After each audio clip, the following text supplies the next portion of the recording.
right into the meat of the subject. Yes. But like with Kant, like Kant made this mistake too, to me, at least on my view, right? Like, and let's just take voting for example, as an example. I want other people to vote, and specifically, I want them to vote in a way where it aligns with what I want politically. But that actually, very interestingly, that doesn't imply that I have the obligation to vote myself, even though it seems that way. Oh yeah, like of course, like if you have the right to vote, you also have the right to not vote. That actually within the principle of the right to vote, you also have the right to not to vote, right? So it's there's that. But I'm saying something even. I'm taking a step further. I can have the belief that I want a world in which everyone votes a certain way. Okay, but from there, I don't think it follows that therefore I have the obligation to vote. And people, that's what Kant was trying to do, right? That if you can't universalize a certain maxim or principle, either there's a contradiction in concept or a contradiction in will. That's how you know that you whether we should universalize it or not. That it doesn't entail that therefore you have the obligation to do blah blah blah blah blah. So if you you mean like maybe to give a more extreme example, like if you say like I would like to live in a world where nobody goes out and murders people, but that doesn't mean that I also have to personally sorry. Yeah, look, I would. It'd probably be a better world if everyone didn't lie. Okay? Yeah, right. But that doesn't carry the prescription that therefore I ought not lie. I mean, I was using the example of murder. Like I want to live in a world where nobody murders, but that would that mean that I don't have the same obligation to not murder? Yeah, based on the principle? My view is then no. Although murder is tricky because that's sort of defined as killing you ought not do, right? We want to distinguish murder and killing, unless you mean murder in the legal sense, in which case I would agree with you. Like there's like, the Nazis would probably consider it murder. Yeah, of course, murder is a bit loaded term. I'm just killing, just more neutral term to use. Like the legal sense, like where if I kill someone for the wallet, we call it murder, not just in a moral sense, but also in a legal sense. And I think those are two different. Yeah, but like the idea is that if I don't want a world in which people killed, if I don't want a world in which people kill each other for their wallets, that interestingly does not imply that therefore I ought not kill anyone for their wallet. And I think that's the whole problem with Kant's moral philosophy. All right, at least on my view. Are you familiar with game theory? I am vaguely familiar with it. I'm somewhat sympathetic to that to game theory, although I've not really investigated. Or maybe I'm misusing game theory, but I suspect that like if I want to promote the principle of no killing anybody universally, everywhere, like that principle benefits me myself because I don't want to die, of course. So. And the best thing I can do for me to promote that universal principle is also to obey the same principle that I want to promote for myself interest. Yeah, I think that the thing about game theory is that it seems to be relying on a system of hypothetical norms rather than categorical norms. So, like, if the idea is that if I ought not lie, if it's categorical, there's some kind of truth to that, independent of any sort of context or the idea is that if it's categorical, it's not like you ought not lie for some other reason. It's that you ought not lie, and that's a reason in itself, and it's some kind of external reason. Yeah. But if you ought not lie because you don't want people to lie to you, or you want to maintain the illusion or the image of being trustworthy, that's a hypothetical norm. The idea is that hypothetically, right, if you don't want to, if you want people to consider you trustworthy, you ought not lie. And so that's how I understand moral truths in terms of hypothetical norms. I don't understand them in terms of categorical norms at all. So, right. I think that's where the Christians and theists, Muslims, whatever, get it wrong. I think that they've mistaken goodness for a hypothetical norm. They want to say something like, well, you ought not lie. That's categorical, and it's categorical. And they also want to say that what makes it true, the sort of truth conditions for that, is that God has some desire or there's some kind of internal mental state of God. And that's what there's sort of the truth conditions for that prescription. But you see, how I see it is that if you want to be a Christian, if you don't want to go to hell, if you want to follow Jesus, whatever, then that prescription means something, right? I mean, think about Satan, right? There's a Satan test, right? It's the same. Like, it is also an objection that I have. It's the same thing. Like when they object to like people like me who don't believe in the God. Like, oh, you don't have a reason to be moral. But when I say like, oh, I'm moral because I want to promote my own well-being, just to skip the whole issue of that argument. But then they will say, but why do you care about your own well-being? But when the argument turns around and I say, oh well, why do you follow God? Like, right, I don't want to go to hell. Oh, you are in your own self-interest in that same way. So that's how I see it too. I mean, there's some clever things that you could try, but I think in the end, the idea is that your prescriptions as a religious person might stem from at least those sorts of religious people, like monotheistic, traditional, Abrahamic, whatever peoples. The idea is that they have for themselves an imperative in virtue of wanting to be part of the religion, right? And that's that was also an argument that I have made up a few years ago, but I don't know if it's a good argument. So if I say as a hypothetical that we live in a world where setting people on fire doesn't hurt anybody, but it cures them of everything. Like or if somebody has AIDS, for example, setting them on fire cures them of their AIDS. If we lived in that world, would it be moral? And I suspect that most people would say like, oh, if we lived in that world, then yes. But now let's make another hypothetical. Let's say we live in the same as we now live in, but instead of now God says set people on fire is moral. Would that be moral then to set people on fire? And I think many religious people would really kick and scream and refuse to give an answer to the hypothetical. And they will say like, oh, that's just a ridiculous hypothetical. God would never allow that to happen. Like they would never promote setting people on fire. But I don't know. But when they do that, I suspect that they adhere to a moral view that is more aligned with well-being rather than a command theory of morality. Yeah, you're essentially posing a Euthyphro dilemma, but the idea is that I think they would say that, look, there's certain things that I wouldn't do based on my own reasons, but then they would say, however, if there's some kind of external reason that involves God's will or God's desires, then that reason is stronger than my internal reasons. Now, I think that doesn't really, I mean, that's granting a lot. That's granting the notion of external reason to them. But otherwise, then, yeah, I don't really know what I think to say that there's some kind of contradiction in saying that God couldn't command that would only be contradictory if there was an external sense of the good, right? So you could say, like, Kant thought that God was a sort of being that was always in conformity with his moral principle, the categorical imperative.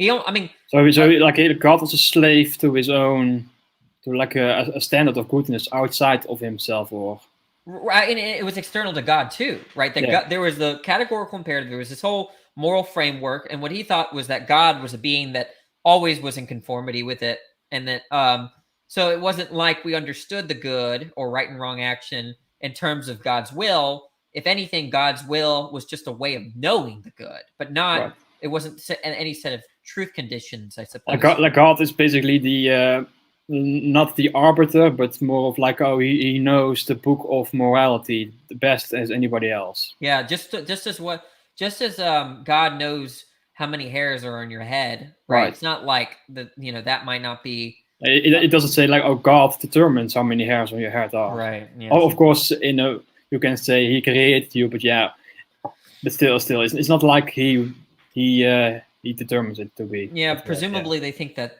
I mean, there's problems with like we could just name a kind of event that they want to say that God didn't determine. I don't know, and he would know about that event just because of in virtue of his omniscience. So yeah, I guess the idea is that because God is omniscient, he's going to know moral truths, even if they're independent of him. So that's a way of knowing moral truths. But then I think when you go down to that argument, then it says like, oh, then his morality is separate from God, and you can, in principle, maybe not in practice, but you can, in principle, get to the same morality without God as a mediator. Precisely. Actually, the whole divine command theory stuff is actually more Protestant and more like North American Christianity.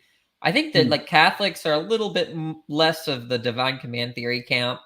I believe Richard Swinburne takes the second horn of the Euthyphro, which is to say that there's an independent standard of the good.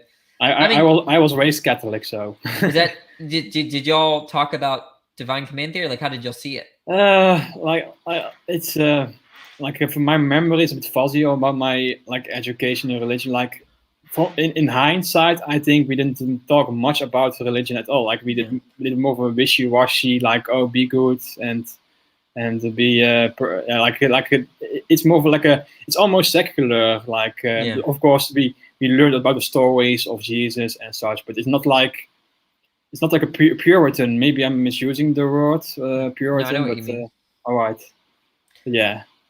I mean, that's one. When I was a Christian, that's one of the reasons why I didn't really like the Catholic Church, going to Catholic like mass or anything like that. It's because it felt I wanted to like get into the theology and the stuff, and usually they wouldn't. But I mean, of course, there are Protestant churches that suffer the same issue. But the idea is that the whole divine command theory stuff, like the first one of the Euthyphro, that's a product. I think it's more Protestant at least today. Well, of course, but I think like many theologians would say, oh, the Euthyphro dilemma is not valid because God's nature is good. Like they will get around by that. But I think it's more of a escape hatch because then it moves the problem backwards a step. And I think what determines God's nature? Is God's nature good because God determines it to be, or is it like an external standard that dictates whether God's nature is good or not? Like, I tend to agree. There are other issues too. If you think another way that you could give a dilemma like that is, do you think is God is good? Is that true by definition, or is that true in a kind of synthetic way where right, like an analytic versus synthetic. Yeah. That's because if they say definition, then it's a circular argument to say that God is good. Then you're saying God does God stuff. God is godly, And if it's synthetic, then they're going to have to do a little bit more work to show you why that's true. They can't just appeal to the statement. I mean, they could appeal to like things like metaphysical possibility. I think that's what they typically do. But that's a lot of gibberish. So the idea is that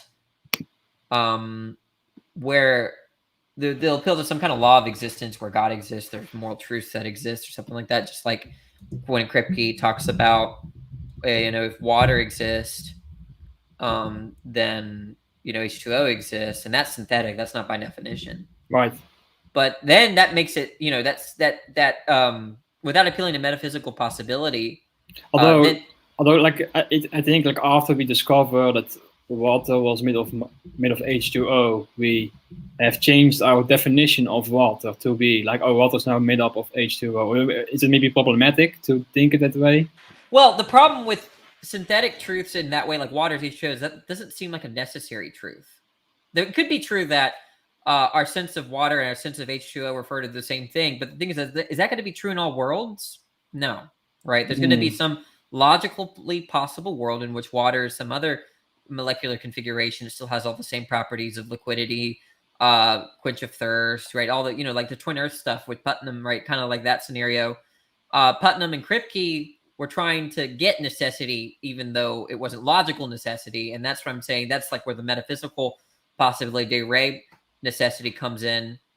And I don't think if that doesn't work, then you're going to say that we live in a world in which God is good and there's a synthetic identity, but it's not necessary that God is good.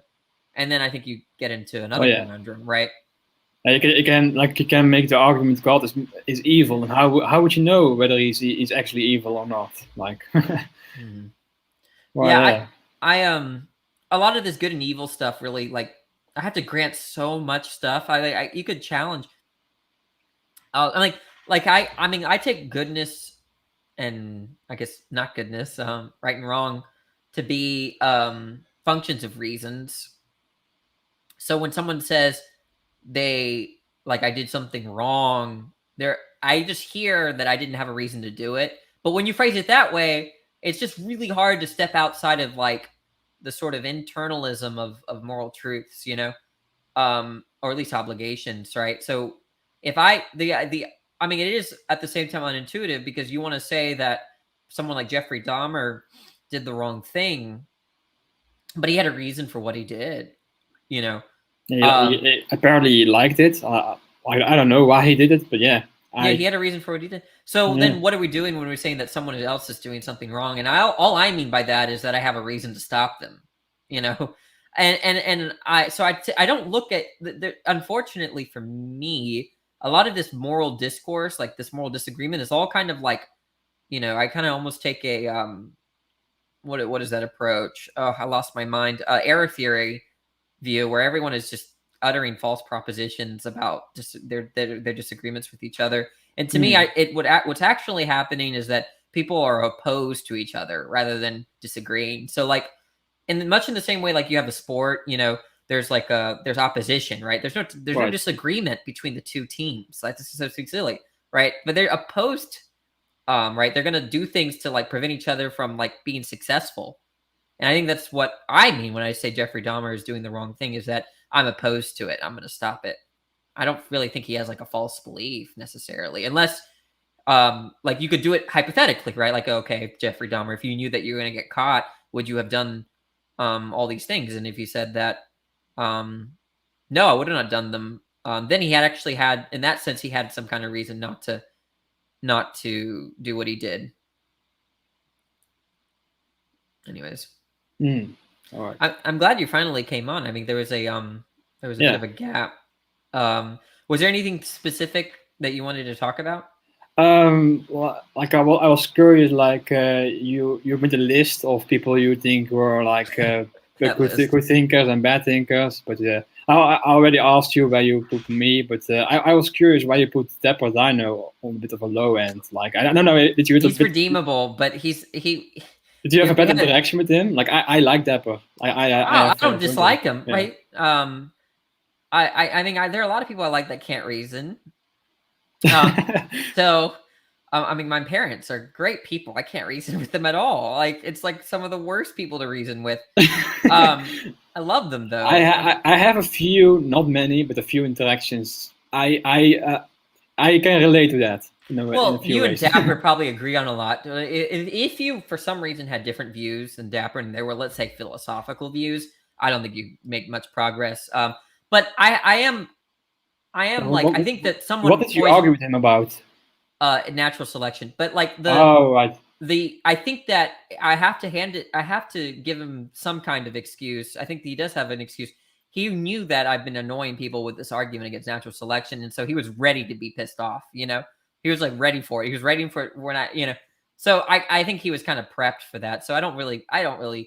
That's why I put redeemable on that silly list. I can understand that like many biology savvy people would be annoyed by the same argument from Fodor. Like I was on the same end as well. Like I mean the first time I've heard of that argument, I thought it was ridiculous at first, but now I understand a little bit better. I have a more nuanced view of it. But okay. I still don't agree with it to the conclusion. The conclusion about It's not intuitive. It's very philosophical, and it's sort of detached, because I think the way that people use the phrase natural selection is they're just really talking that there was selection for, So if I say there's a case of natural selection, I'm saying there was a case in which there was a trait that had the property being selected for, and rather than being selected of. So you get also in the issues of like, oh, do you like some like I don't know if you're familiar with like acceptation, like some traits were selected for quote unquote selected for not for the same purpose as they serve today. Like feathers used to be serving the purpose for thermal regulation instead of flight, for example. Like, are you familiar with acceptation? No. Oh, that's hard. Okay. Also, maybe a more related example is the spandrels from Gould, like the Lewontin and Gould, right? Yes. It's another. I think like biology of evolutionary biology has moved on from strict natural selection, like only thing that matters in natural selection. Like I don't think the same view anymore. No. I don't think that. Yeah, I mean, I don't think Fodor ever thought that there were mechanisms, right? But I think that the problem with the argument is that it's a very the way. First of all, there are a couple things that are interesting. Fodor regrets the way he wrote the book. That's interesting, isn't it? He thinks that the book brought in too many philosophical issues that were a bit tangential, although I enjoyed them. Someone like that didn't have any philosophical background just thought of it as just more word salad. And then either that or they focused on something that didn't matter and they lost the heart of the argument. But I think the original account is interesting. I think that he actually came up with different ways of explaining the argument. In the lecture that he gave, I think it was Stanford University. I have to pull up the video. He explained it totally different. He actually omitted the terms extension and intention, which is what was the heart of the argument, is that natural selection is intentional. The way that causation works is only an extensional context. So therefore, if natural selection is an intentional context, it can't explain something like that. So the way he reworded it is that he just took two cases in which there was natural selection and made it such that all the variables were different. So the idea is that if you have two of the same mechanism, you're going to expect variables to match. And then, but in this case, there were no variables that matched, but there was still but there was still selection for. So yeah, so like in fact, you could just do it in a way where like, no, well, I'm not gonna try to. But the idea is that you have the two environments, and he's like, okay, what's the unified mechanism? What's the unifying factor between the two cases, other than the fact that there was selection for? And Fodor was like, there's no unifying factor. No, there are like organisms, like different organisms survive in many different ways. Like to draw a universal, how do you call it? A universal property of what is beneficial for survival and reproduction. It's almost like you cannot say anything universal about what is except for it helps surviving. But of course, that doesn't really answer the question of what makes it good for survival and reproduction. That was Fodor's reasoning for why there are no laws of selection, because it's just too many. It's too many localities, right? And that's also why I think that like the evolutionary process is mostly like do you know the difference between, or the controversy between chance and necessity?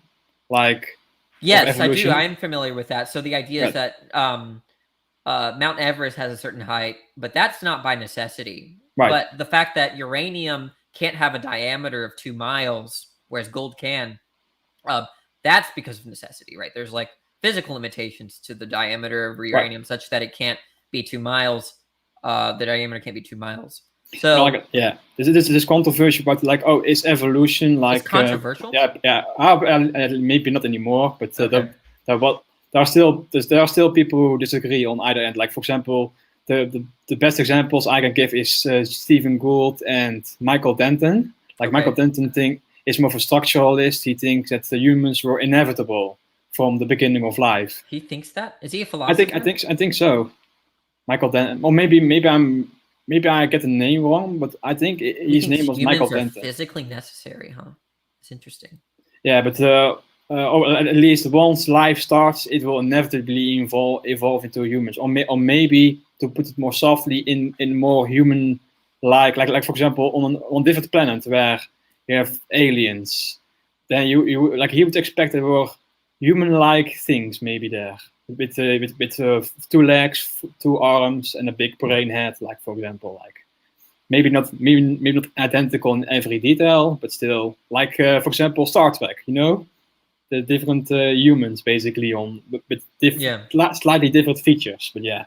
But Gould takes the opposite. Stephen Gould takes the opposite extreme of like, oh, it's more chance. Humans were not inevitable. Like if you wind back to the tape of life and then let it replay, the end result would be very different than what we have today. And I think because there are no universals when it comes to selection I would expect that Gould is right on this one. But that's Fodor's position. Fodor thinks that because of this issue, he doesn't consider evolutionary biology to be a kind of strict science, in that we're just really talking about natural history. So, but I think I don't know what, of course there's like a sense of science in what, like I think that if you're to study why Mount Everest has the height that it has, I think you are doing the science. I think he might say you are, but the idea is that when the way humans are right now is a bit of an accident, in the same way that Mount Everest's height is a bit of an accident. Like if you wound back to the tape of life, like one of the famous, I don't know if you know about it, the dinosauroid. I don't know if you're familiar with that. Like there was this one person, I forget the name, but there's one person who had a speculative idea of like, oh, what if the dinosaurs didn't die out? Perhaps you have like a dinosaur evolving into a human. But of course, I think that is again more of the necessity. Like, oh, the necessity is like the dinosaur. If it evolves into intelligence, then it will be more like human. But I think the more correct view is like, oh, if you have a dinosaur evolving into an intelligent creature, it will be more or less the same thing as a dinosaur, except for a big brain, but not necessarily an upright walking biped like us, for example. So yeah, so like the features of us walking on 2 legs with an upright posture, that is mostly accidental. Like that's the reason why we walk like there are other bipeds, for example birds walk on 2 legs, but they have like a horizontal posture with the backs. But the reason why we walk upright is because we have lost our tails. We can counterbalance. I wish I had a tail. Yeah. That'd be kind of sexy. It's actually better for your back. Like we have back issues later down because of that. Yeah, because of that. Yeah. Oh, okay, interesting. But anyways, going back to Dapper, I think I only talked with him for 30 minutes. I tried to explain the argument the first time. I admit I didn't do that good of a job. And then I explained it the second time. I think I did a decent job. And then by the third attempt, he lost patience and he gave up. And then he said I was a waste of time. And then I called him disingenuous. And that was the end of it. Yeah, I don't dislike him, though. I think he's an interesting person to me. I just think that he was kind of prepped for that. I guess I shouldn't be too surprised. I think he was being a little disingenuous, though, because I said I was trying to explain what extensionality is, and I said exactly something like this. I said, okay, so if you have an object A and object B, and object B is caused by object A, then all the properties of object B are going to be explained by object A. I said something like that. And then his response was, I don't know what you mean by object. And then rather than just asking me what I meant, like he could say, hey, do you mean like an apple or like jeans? What do you mean by object? He just said that I had failed in communicating the argument. It was just so bizarre to me. Like, I guess I could have just said, suppose you have A and B rather than object A and object B. So say A, B is caused by A. That means all the properties of B are explained by A or caused by A. Then he could have asked what I meant by object, but I suppose I was just meant thing or. I think like maybe his view was like, oh, you talk about natural selection, but natural selection you don't really talk about objects like that. Maybe that is was but if it's a mechanism, disconnect. If it's a mechanism, you're gonna have like parts. Like natural selection takes populations and of reproducing individuals within populations, and then of course they got genes and stuff. But look, I could have said A and B rather than object A, but it was bizarre because rather than him just saying, "Hey, I don't understand," do you just mean like that? He just said, "You failed. Nice try.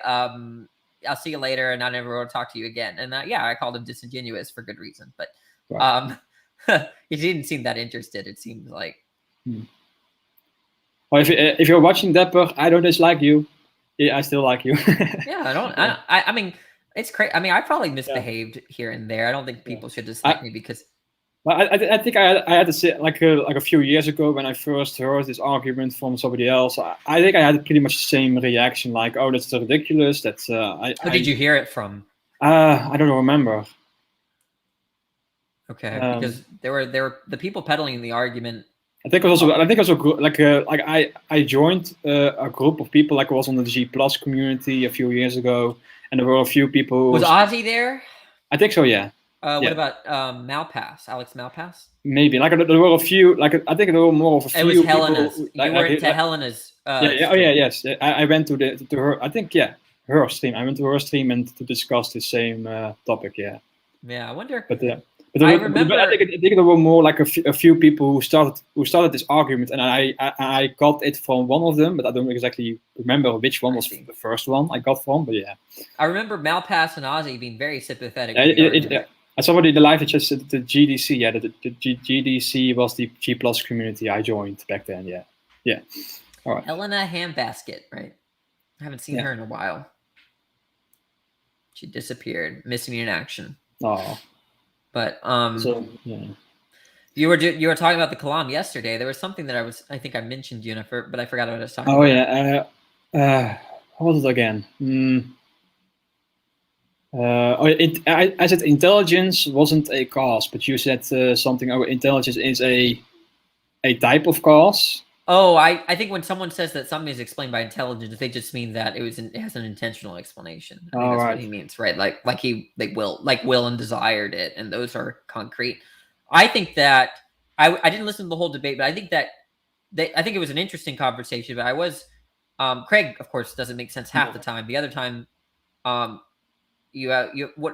happens with Craig is that there's a lot of gibberish going on, but then the opponents don't address the gibberish. They try to fight him on things that he's actually right about, and then it's like this like circle of frustration. Like I think that there was a point at which he was talking about how mental content doesn't cause anything, and therefore God can't cause anything. That was just maybe I misunderstood him, but that was just bad because there is a distinction between the content of your belief and then your belief or your desire. And it's true that so if I believe that it's raining outside, the content of my belief is all those concepts that might be all things that are causally inefficacious. They're causally inert. But my attitudes, right? Those are causally efficacious. Those are concrete. I think there was a conflation there. So yeah. Okay, so the content of belief doesn't cause anything, but what about the belief itself, right? And so I think I caught that mistake. And then Craig didn't do a very good job of correcting it. So that was infuriating. But I think the rest, I like those conversations though, but it makes me want to sometimes I actually, for the most part now, I love Craig to death, actually. I love William Lane Craig, but I can't stand to listen to him I can't do it. I can't. What do you like about him? I don't have any opinion about him except for he inspired me to do real philosophy. He moved me away from young Earth creationism to more sophisticated version of Christianity. Did you used to be a young Earth creationist? Yeah, I used to be a young Earth creationist. I didn't know that. And there was that. Also, I think his books are pretty well written. He's a great communicator of philosophy. He's just very hard to listen to because he peddles these a lot of cases horrible arguments. Yeah. Saying stuff as soon as he says, "Oh, the Euthyphro dilemma is a false dilemma," I shut it off. I can't do it.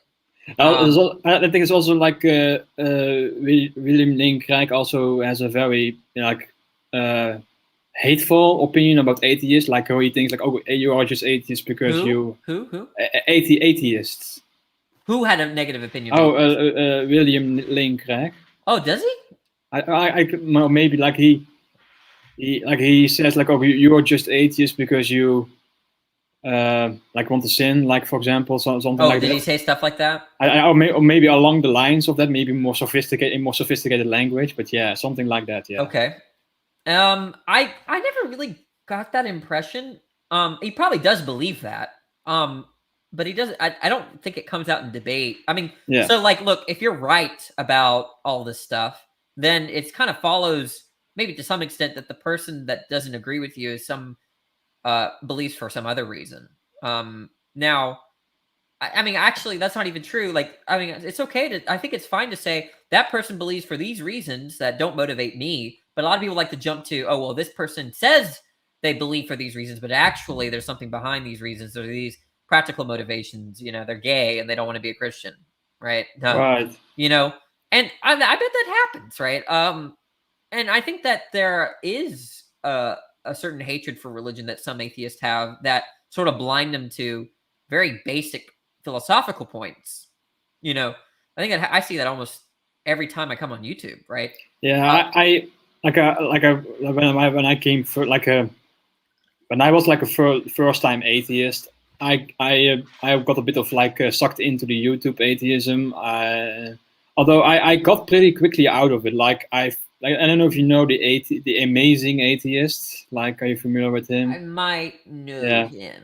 Like I started watching his videos, but then after a few months, I was like, yeah, I am bored. Like, you don't really have anything substantial to say. You're more like screaming loudly and things. Like, I don't like it. But yeah. Yeah, so you did better than me. I was in young Earth creationism for like 6 to 8 years. Ooh. But since middle school, so I got a head start. But I was never young Earth creationist. No, even though I was raised Catholic, I was never taught that the Earth was 6,000 years old. Like, I was never taught that way. I don't really. I mean, I talk about like young Earth creationists sometimes in terms of like being kind of an unsophisticated view. But actually, like I think that like if I were to debate a young Earth creationist and just take out all of the philosophical claims and just try to challenge them on the empirical claims, they'd probably destroy me. I don't know anything about rocks and right. dating methods, and I don't know any of that crap. I just kind of accept certain authorities about that kind of stuff. And so now here's the interesting thing is that they're giving me a testimony about what the world is like, what physical reality is like. And then I know the testimony of my textbook and the scientists that back up the textbook, more or less. And so now I'm just comparing testimonies, right? It's not a matter of who has the better evidence. It's just a matter of like practical, concern that generally speaking, all else being equal, if one person believes X and this other group of people don't believe that, I'm gonna, given the academic background of those other people, I'm just gonna believe them. And that's out of practical concern. That's not because I think so. What's really cool, I don't know, I guess I wouldn't describe it as cool, but like someone like SFT or these like younger creationists. Oh yeah. I don't have anything for them. I don't have anything to tell them in terms of why they should revise their view. At least in terms of the empirical stuff. So actually, I don't think you can really. Like, I have tried, or at least I have not tried to like convert them from Christianity or something. Like, I've tried to point out basic errors, like. But you can do that. I'm saying that I can't do that. I don't know. I can't. I just know that this is against the consensus, and that's as much as I can say. And that's not going to. Why would I ever tell him that, right? So I'm saying like someone like you can better engage with that. I can't engage with it at all. I just kind of grant all of it. I have more or less given up. Like, there was a year or so back, or maybe 2 years by now. I commented on like the videos that they were making. They crank out videos like constantly, like every single day. Maybe not anymore now, but there used to be a time when they crank out one video every day almost, and I just commented on it like. Watching it and then oh, that's the biggest error in the video. The whole video is wrong, but there was one error it was the most obvious one, and I pointed it out, but they just refused to accept it. What was the most obvious here? What is was one good example. Damn it. What was it? Like, I don't know, one example that comes to mind is, like, I pointed out a mistake in a video. Like, I have a video on my own channel called Raw Matt and Standing for Truth, sweeping their mistakes on the rock. On the rock. There's geology stuff. Of maybe sorry, sweeping their mistakes under the rock. I have an accent. Sorry. I like halfway. I was distracted by a link in the chat, but I know that was my bad. I know it was an idiom, something like that. But like I pointed out some mistakes in a video, and they deleted it, and they uploaded a revised version, edited out. Like that, they just hide their mistakes, and they never accepted the mistakes. But I cannot remember what one specific mistake it was that I pointed out. Yeah, well, but you can watch my video on my channel on that one. So maybe I can quickly do. Yeah, just link it. I think you are a Mr. Mod here, but I'm not so sure. If you're not, just put it in the chat and I'll make you about it. But the idea with younger creationists, like, what's really like, I mean, I think there's a thought experiment. It's like, okay, if you, I guess what I'm trying to get at is that if, it seems like young Earth creationism, or at least the young Earth claims, can all be true, and atheism be true too. You know, in terms of the empirical scientific data, right? Right. You know, so it's kind of weird to say this, but like theism and any kind of theological statements are just completely irrelevant, right? So if you were to convince me, like if I were to find myself committed to a young Earth, they're gonna have to do a lot more work to show me why I should then accept theism. You know, so that's why it doesn't really concern me, because nothing turns on the issue, right? So if there's a young Earth and there was a global flood and all this stuff, you know, we lived with dinosaurs. I mean, how's that incompatible with atheism? Yeah, I think they would say, like, oh, if you think the Earth is 6,000 years old, then you don't have any room for your evolution, and you have no reason. So then then evolution is false. So what? Yeah, right. Of course, they think evolution is necessary for atheism. Yeah, that's the mistake I'm pointing out, right? That the claims in younger creationism, the scientific claims in younger creationism, and the claims that evolutionary biologists make, it's just complete. Theism is compatible with all of it. Yeah, this is also one of the mistakes that I think Dawkins makes. Like Dawkins says Richard Dawkins. Oh, okay. Like he says that evolution allowed atheists to be like a complete. How does he put it? Like intellectually complete. Like before evolution, we didn't have a reason to think like how did humans came here? Like why do we have this diversity of living things? To see, creation give an answer, but now evolution can give an answer to that question. Yeah, I can harp on that all day, but at the same time, you know, like it's hard. We live in a culture where, like, if someone believed that, like, yeah, if evolution is false, I might consider intentional explanations for life. It's not like crazy to think that. It's just that I think the philosopher's job is to kind of point out that, okay, why is it that you think that if evolution is false, that therefore theism is more likely to be true? And I think that if you push, there is no reason.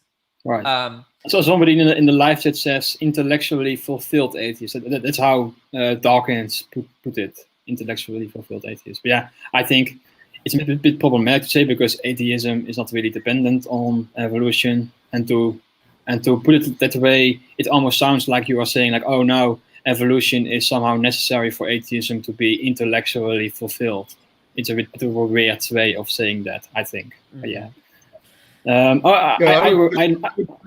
Hey, Victor, nice to meet you. Back on what Danny just said a moment ago, where you were talking about the indeterminacy and how you couldn't weight the probabilities, I think, right?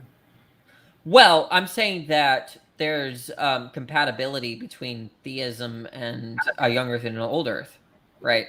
That's all. I think that's what my claim is. Right. Also, like I remember a mistake I remember a mistake that I made with standing photo and Ralmet. Like they put out a video. Ralmet was like saying he showed a phylogeny or an evolutionary tree between the carnivores, like the cats, the weasels, the hyenas, and such. And he says like, oh, you have a raccoon should be more closely related to dogs than cats, but here on this phylogenetic tree, raccoons are close to cats. But when I look at the tree, I don't see any raccoon, but I see a masked palm civet, and he mistook that for a raccoon. I pointed it out, but then he deleted the video and then pretends he never made a mistake. It's really it's really dumb. Okay. That's what. Yeah, I think. Don't you think at this point that the whole young Earth creation movement is really no longer a valid philosophical worldview to critique? Because it's not even a philosophical view, though. To me, scientifically, it's untenable. Go ahead. I'm not a scientist. I wouldn't know, but I accept consensus. The point is that if a young Earth creationist told me all these scientific claims, I don't have the knowledge to tell them that they're wrong. All I have to say is that, look, either I accept your testimony about the way the world is physically speaking, or I accept the other people's testimony. I'm sorry. I'm going to choose them. And it's nothing to do. That's not even me telling them that they should believe otherwise. That's how I feel about it, at least. I mean, it's with most scientific stuff, right? I've never seen DNA, right? I just accept that there is, right? I have seen DNA. yeah. So look, I believe your testimony. Although maybe not at the scale that you would like, but I've seen like. I've seen the snot stuff, right? Yeah, snot. Yeah. But I've never seen the double helix and all that stuff. This is a story that scientists tell me, and I trust them, right? Now, if someone came up and says, "Hey, this double helix, this is a fart. This is a whole conspiracy. It's a hoax, whatever," I'm just gonna be like, okay. Interesting. I'm believing them anyways, right? That's the end of the conversation. Their best argument, obviously, is abiogenesis and the probabilities based on that. How do you approach that question? Oh, the abiogenesis. I mean, it just seems like a flat out argument from ignorance, right? Look, okay, let's grant it, right? Let's grant the extreme improbability of abiogenesis. Let's grant that we have no idea what's going on there, even though that might not even be true, apparently, okay? How does that get you to therefore God exists? Now, if you want to say that makes God more probable, then there you have a secondary question. How do you know that? How you know that God is more probable or less probable is knowing the probability of the existence of God, but there is no such probability value, right? Yeah, I can. So let's address it in terms of probability because you're actually going down the right route. Let's just say, and a lot of people will dispute this, and I am certainly not going to fact check this, but Dembski says it's 10 to the 150 probability that that's for abiogenesis. Sorry. Yeah, just okay. I think it's more on a random. Protein, right? Go ahead, Nestle. Oh, sorry. I thought that you were done. Isn't that more about a single protein? That figure of William Dembski? I don't know. Maybe I'm wrong on that. You'd have to reframe that question. I didn't understand you. I think like the probability that you were referring to from Dembski was referring to like a single protein, the chance of a single protein forming. Or am I wrong on that? Victor. He's muted. You are muted, Victor. I did not do that. So. Yeah, no worries. So I'm not sure exactly what you're asking. Basically what they're saying, and if those numbers are true, which again I'm not going to try to say that those are true numbers, that it's an astronomically high number, and we're appealing to vast amounts of time and vast amounts of random stochastic processes that are going on simultaneously. And so, we're looking for that strict physicalism pathway to create that first cell. But the interesting thing, because we've got chance, we've got necessity, and we've got design as our three options. And so we've got the chance that we're talking about now. We've got, the necessity of API, and then we've got the design of, whoever you want to pick. So those are our three options. And and this is the interesting point, and Danny's going to understand this, but a lot of newbie philosophers won't. The problem we run into, okay, I'm going to go back as far as I can to frame this, okay? We're going to say we're going to try to prove logic Okay, and we come up. Sorry, hurricane alert. When we try to prove logic, we come up with the 3 laws of identity, etc. Right? And so everyone, I think most people will know what I'm talking about: identity, contradiction, mutual exclusion. So we've got that triune, identity equals identity, not, and then it can't be in the same place at the same time. Okay, so that's, it seems like that's just an observation of reality in addition to things that predicate everything we say logically in language or in mathematics. So this is what I'm getting. So now that's kind of like the groundwork. We're trying to prove what logic is. So what Quine did, Quine, if you're familiar with him, he actually has the most, probably still the most long-going effect of any new philosophic principle, and it's called the 2 dogmas of empiricism, and it goes back to Hume. So Danny's already knows this, so I'm not teaching him anything. But what this goes back to, and the reason why, and I'm going to frame this in terms of T-Jump and how he frames arguments. So this will make it clear for everybody. So what he does with his imagination reality distinction, he is pointing out that theists are making a reification fallacy by doing that, by trying to ground conceptions, concepts in an abstract entity. And he's saying that's the same as doing it to a unicorn, etc. That's this whole thing. And, you can't get around it because why? He's appealing to that reification fallacy. And you truly can't ground one abstract in another abstract. Logically, there's no connection. So Quine wanted to figure that out, first in terms of logics and mathematics. So he looked at Gödel's theorem, and he wanted to go below that. He wanted to connect logic to math. And he found out that he couldn't actually do that without a presupposition. And don't think, Darth Dawkins here, but we're talking about axioms. Think instead of presupposition, just think of an axiom. So what happens when you translate that into language? What happens is that, like, say, if I say, well, God is the triune God. So that is a circular tautology, that statement, because I'm grounding the concept, the word God, which is nebulous, it almost means nothing anymore because it's so inclusive of so many concepts. And then we're trying to ground that in another abstract property, like, something like classical theism or whatever, paradigm you want to pick. So that's the conundrum. And so what the theist is trying to do, and this digs down deep into the Kalam argument, contingency argument, design arguments, intelligibility arguments. What it's digging down into is that you need some type of grounding to understand reality. And if you just appeal to mere physicalism, then you lose the ability to ground anything abstractly. And so then all of those abstract concepts that we have to use in order to think and everything else that logic is based on, those go away. And that's what Darth Dawkins is trying to point out with this, with this script, is that if you don't, basically he's just saying, okay, we're going to accept the proposition that logic exists, and then try to support that in a circular argument, which all he's doing is, he's proving a circular circuit of logic with people. And it's true, just like I think we should all know by now that Lactheism, is you're breaking up a bit for me. Lactheism is a contradiction in terms. Go ahead. I'm sorry. I guess my question would be for you, because I know Danny understands what I said, but how about you? Did you understand what I'm talking about, Nestle? I get feedback from you. There's a little bit of we can hear a little bit of ourselves. We can hear a little bit of ourselves, so maybe. No, I'm just on my laptop. Looks like it's fine.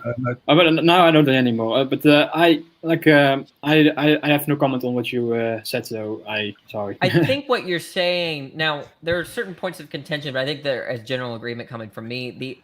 The idea here is that I'm going to kind of give my part, and then I'll kind of include what you said into what I think. But the idea is that they want to say God is necessary. And the only way that I understand necessity, barring Kripke and Putnam and all those people that came sort of after Quine, is in terms of logical necessity. So let's just bracket the physical necessity, because it's not like God is physically necessary. And then let's bracket metaphysical necessity. I think I have points of contention about that. So if God is necessary, that means that it's some kind of logical necessity, and you only get logical necessity from concepts. Right. Okay. And so the idea is that if you want to attribute a probability value, though, to God, right, that doesn't really make very much sense, right, given that God is conceptually necessary. Right. So it's like it's either the case, if there's a probability value to God, then that means that they lose their license to say that God is logically necessary, per the, let's say, the ontological argument. And if they think that if they choose to they think that God is logically necessary, conceptually necessary, then they lose a license to attribute a probability value to God, right? And so that's kind of like what I think you were saying with the T-jump. You were appealing to sort of what T-jump was thinking here, is that concepts can get you all sorts of truths, but they're not going to get the sort of truths in which you can then establish a probability value. Okay. Right. And, well, yeah, that is the question, and that was Kant's question, to Hume, or his answer to Hume. And then, everybody piggybacked off Kant and said, okay, is this guy really right, and drilled down logically? And then some people end up, in transcendentalism or idealism. Some people end up in other, isms. But the ism, and see that it's frustrating for me to even speak about this, because then we get lost in the language paradigm, that Whittington tried to explain to us, and we get caught back up in that same reification fallacy trying to explain it. That's why we dig down so deep into causation and necessity and contingency, because those are the abstract concepts that undergird not only logic but physical reality as well. And that's why all these, just like the Kalam, it really depends on, is eternalism possible, or is an actual infinite possible? Mm-hmm. If you're not mathematically inclined, you might think, well, why can't an infinite be possible? But then you're not really understanding the concept of an actual infinite. You're thinking about a mathematical infinite. Yeah. Mm-hmm. Yeah. I think that to tie everything in, well, like with you asked about abiogenesis, they want to say that there's some incredibly low probability that something like a cell would form from purely unintentional causes. Right. And so then they want to infer that therefore God is the more likely scenario, but you can't infer that without, so let's say X. Well, actually you can, but I'm going to push back, because I'm going to sometimes, just let me finish for a second. We might be agreeing. I know, I wanted to push back right there, but go ahead.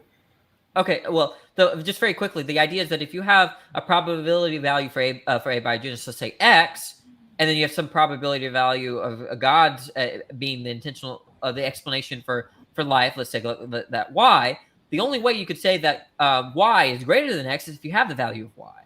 Right. Okay, and then that's all I was going to say. Now you can push back. No, I agree with you 100%. But what I was going to say, a possible avenue to where we can get some type of certainty and grounded in logic and math, we can't make that, because it's a transcendental jump between logic to math, between math to language, and then between language to concepts. You're bridging transcendental categories as you go up from logic to language. Language is just a description of reality that's set forth in a code that describes reality based on logic. So what I'm saying is, if we look at the universe at the way that a lot of advanced physicists and mathematicians will, that it's a wholly inclusive, self-inclusive system that runs on its own axioms, and they're all based on the principles of mathematics. That's where you start talking about infinite minds and things like that. And the problem is, then you get lost in the mysterium and what's an infinite mind. And my little meat brain can't really comprehend it. I can try to put the big picture together, but yeah, everything's going to be underdetermined, and any argument can be ruined by underdeterminism. And that's what happens, in a lot of these cases. Especially, I don't even bother with modal logic, because it does collapse unless you're going to try to come up with some new argument. You're a necessitarian? Interesting question. I'm actually, I believe I'm a necessitarian in the sense that I believe that the physical laws unacted upon by any intentional agent would be just an enclosed causal physical system that has causal closure. Are you familiar with the concept of causal closure? Yeah, that's usually an argument against dualism or some kind of mind-body dualism or something like that. Yeah, exactly. It's an argument for physicalism, and it's and I'm actually take your viewpoint, and I realize I can sympathize with, say, like Nathan from his channel, and the fact that he says he's an agnostic, and that's why I can sympathize with your position prior. But I don't think you can logically justify being an atheist, honestly. I think you can say that I think the probability that God doesn't exist is lower than the probability that God does exist. I think you can make that logical statement, but I don't think you can go beyond that. But guess what that is?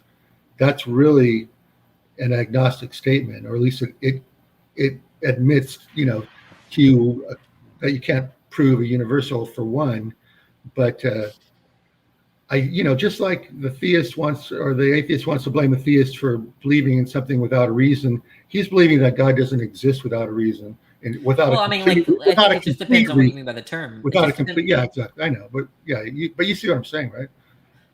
Well, I think so. I mean, the point is that, like, if I start stripping away certain problematic properties of God, it seems like then I'm going to start losing my identity as an atheist and kind of shift towards agnosticism, right? Could there be a God that's not all powerful, but powerful, not all knowing, but knows more than I do, and has a body, but I'm not inaccessible, and you start to like strip some of these properties away, then suddenly I'm left with agnosticism, because then I have no clue, because it's conceptually coherent, and so in that sense, it's not conceptually incoherent; it's conceptually undefined or underdetermined. Well, it depends on who you're talking to, right? What's that? It just depends who you're talking to. Yeah. So I mean, like, Craig is very explicit about God's properties, and he adds more. He adds a say. Yeah, well, because he uses deductive arguments. If he doesn't provide some type of certainty in his presentation, they're going to collapse. And so that's why a lot of people would think they fail. And, Kalam debunked. If it was truly debunked, it would be settled, and we wouldn't. You think so? I don't think philosophy works that way. Nothing's settled in philosophy. Exactly. Not even logic is settled. I said if it was debunked, we wouldn't be having the debate. Oh, I see. I understand. What's the logic behind logic? Exactly. Yeah. or which logic should we accept? What's the most logical logic? Yeah. It's also a bit of like one of the arguments. Matt Slick often uses the argument from logical absolute. Oh, these are the absolutely true logic, like I do. Of course, I think you have the conversation with him too, right, Danny? Like on the logical absolutes. Oh, I can't stand Matt Slick. Yeah. But I mean, he just when he gets cornered, it's nasty. He gets really nasty. He gets Slick. Yeah, like I have a clip on my channel with I talk with Matt Slick, right? And I was a Christian. I've seen that. Yeah, I was a Christian, and the guy was questioning my Christianity when I was just asking him for an argument for why, if they're propositions, there must be minds. I wanted an argument for that. Instead, I got, "Are you really a Christian?" So I can give you a good argument for it. I think that's sort of dual purpose. Sorry. Have you ever heard of the argument by Anderson called "The Lord of Non-Contradiction"? Obviously, you probably haven't. But Danny, have you heard of that one? Which one? Well, it's the guy. I don't know if you watch T-Jump, but T-Jump actually interviewed him. I can't forget his first name. His last name's Anderson. Was this recently, the last couple months? No, this is an older one. I think I remember, but I could be wrong. Yeah. Go ahead with the argument. Yeah, his argument. It's based on truth bearers, propositions, and states of intentionality. And I think that's where you kind of get, where your physicalism, you have a hard time. I think I heard you talking to somebody about this at one point. Mm-hmm. But so I rest on that whole premise. But of course, he presents it in a very straightforward, logical manner. But I was going through the argument, and there's that one premise that makes the leap. It's like it always is. In fact, let me go. You guys carry on. I'm going to see if I can pull up the paper so I can be more specific. Hold on. What do you think about the columnist? Like, do you think it's a good argument? I think I have a few issues with it. Like, for example, like you can can you talk about causality in this context, and what do you mean by, like, for example, again, the A theory and B theory of time, like, what do you mean by beginning? Like, do we necessarily, like, then you get all the, like, I think Leo does a more better job with this than I can with this aspect. I feel like for every problem I pose to the argument, like, there's something that can be said. You can give up something, but like, I think it's an interesting argument. For me, a lot of my atheist good friends think it's a horrible argument, but I think it really gets you thinking. And I think that the first, I don't want to call it issue, but I guess a supposed issue, is that I don't think any of the premises, even if are logically necessitated. Right. You know, that's like, part of it makes, like, I think the biggest strength of this argument, it makes intuitive sense. Yeah, I think it from everyday experience. Like, of course, you don't see anything popping up with nothing in everyday life. Like, yeah, of course. Yeah. There's a lot of intuition pumps. I think that was Dennett's criticism of William Lane Craig. Daniel Dennett criticized Craig as kind of plucking the strings of our intuition in terms of these sort of arguments. And yeah, I mean, like, the premises seem like sensible in the face of it. And what sensible means there is a little bit ambiguous, you know, and is it intuitive? Or is it something else? And I have too difficult a time, you know, understanding why. So, but I don't know. What I also want to mention is, like, a slick's way of, like, accusing you of not being a Christian. Like, I think that had a dual purpose of, one, distracting from the argument, and two, attacking you for the sake of attacking you because he was really frustrated by you. But yeah. I mean, that's his game plan usually. No, I think Slick is rather dishonest. And the thing is that he has his first impression is not that bad, but if you really push him, it's just not. It gets nasty. Right. I also wanted to cover some things about the abiogenesis, the chance arguments.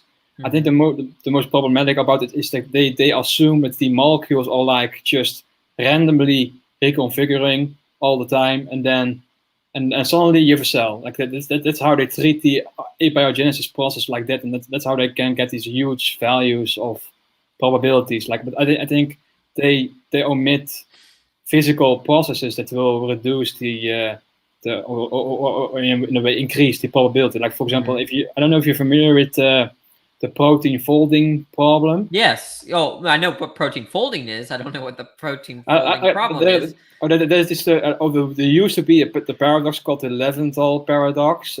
It basically says that, like, you have a protein, it can fold in practically infinite ways. It can fold in infinite ways, but somehow a protein folds in like a predictable way, in a very short amount of time. Like, how does it do that? Like, if it tries out every single possible fold to get to the right one, it will take an infinite amount of time, basically. But now we know that the process is basically an interaction between the hydrophobic side chains and the water, and then it basically folds in a way that reduces or increases the entropy of the whole system. So it's a directional physical process that is driven by entropy. Yeah, when someone says a physical thing can't do something, to me, I always ask the question, okay, there's, like, something contradictory about it? Yeah. And if it's not something contradictory, then they're just appealing to a set of physical laws. And I don't know, I mean, other laws of proteins, like...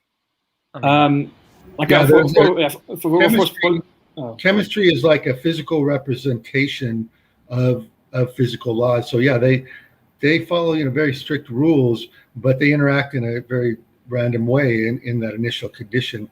And, you know, the human brain, well, you know how complex DNA is, and so obviously, you know, someone would be sitting on 10 mil if it was doable. And I'm not saying it's not doable. You know, it may happen, but the thing of it is, even if it does happen, all they've proved is that intelligence can create DNA. That's all they've proven, even if they do it. But my point was, like, if they apply the same logic to protein folding, that they would have to make the argument that, like, protein fold is impossible because you have, like, by chance alone, the protein cannot fold in the right way. But of course, the protein doesn't fold by chance. It folds in a way that increases the entropy of the whole system.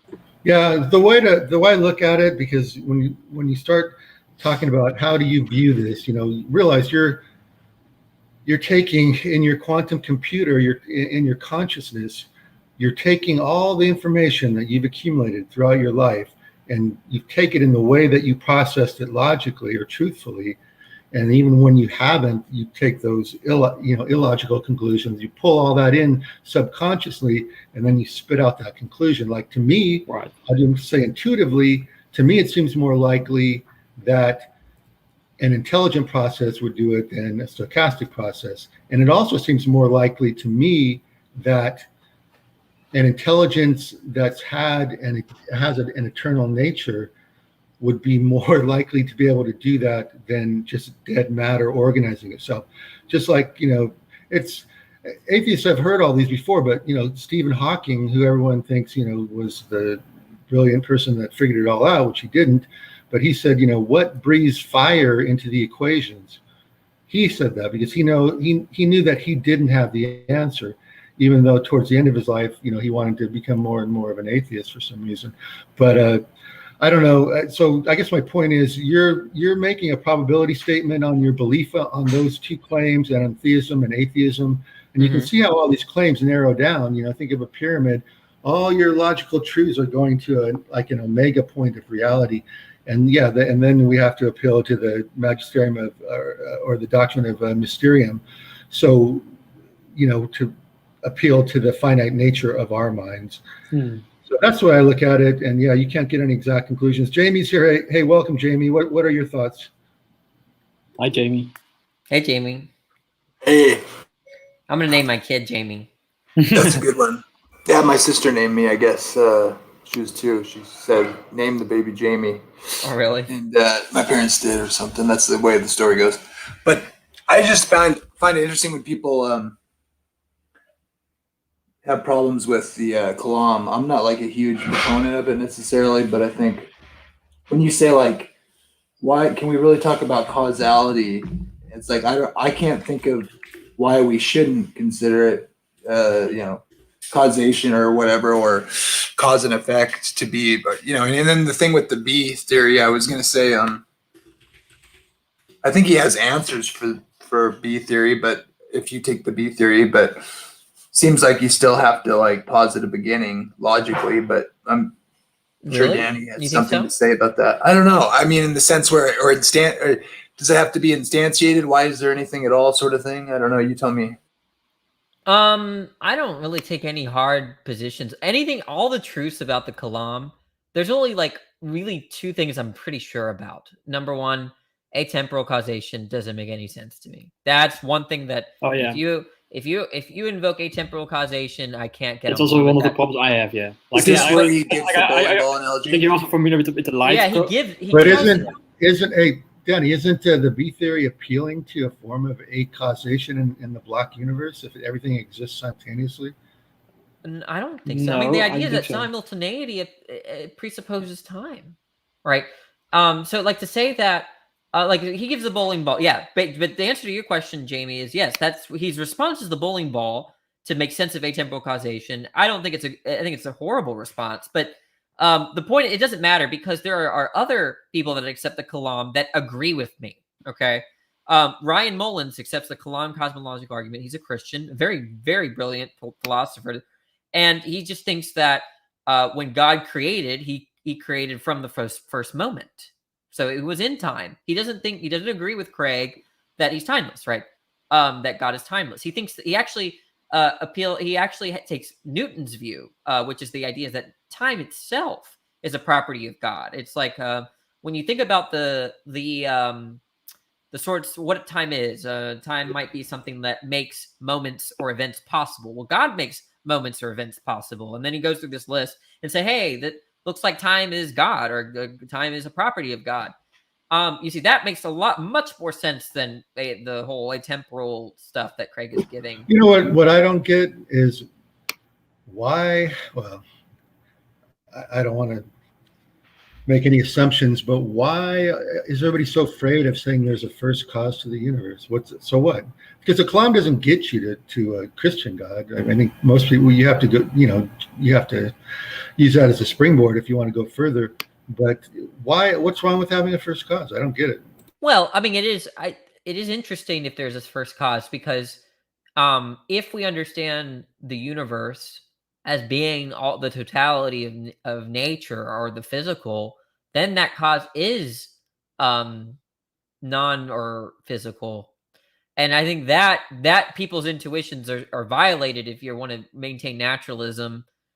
That's going to pose a problem for the naturalists, I think. But I think that might be part of the anxiety. But it's true that, like, okay, the universe is caused. Could it be caused by some kind of set of non-physical dispositions, which is just to say non-physical, non-intentional, a non-intentional mechanism? I have no idea. But Jamie, the answer to say it. Well, this might be interesting because we can get to the core of it, because it's going to go back to that argument that we need to ground logic in propositional truth, and that leads to intentionality. And I won't bore anybody with the actual paper, but yeah, there is a peer-reviewed PhD paper that's accepted at least as a possibility that you can ground intentionality in the laws of logic through propositions, through truth bearers, truth being what corresponds to reality.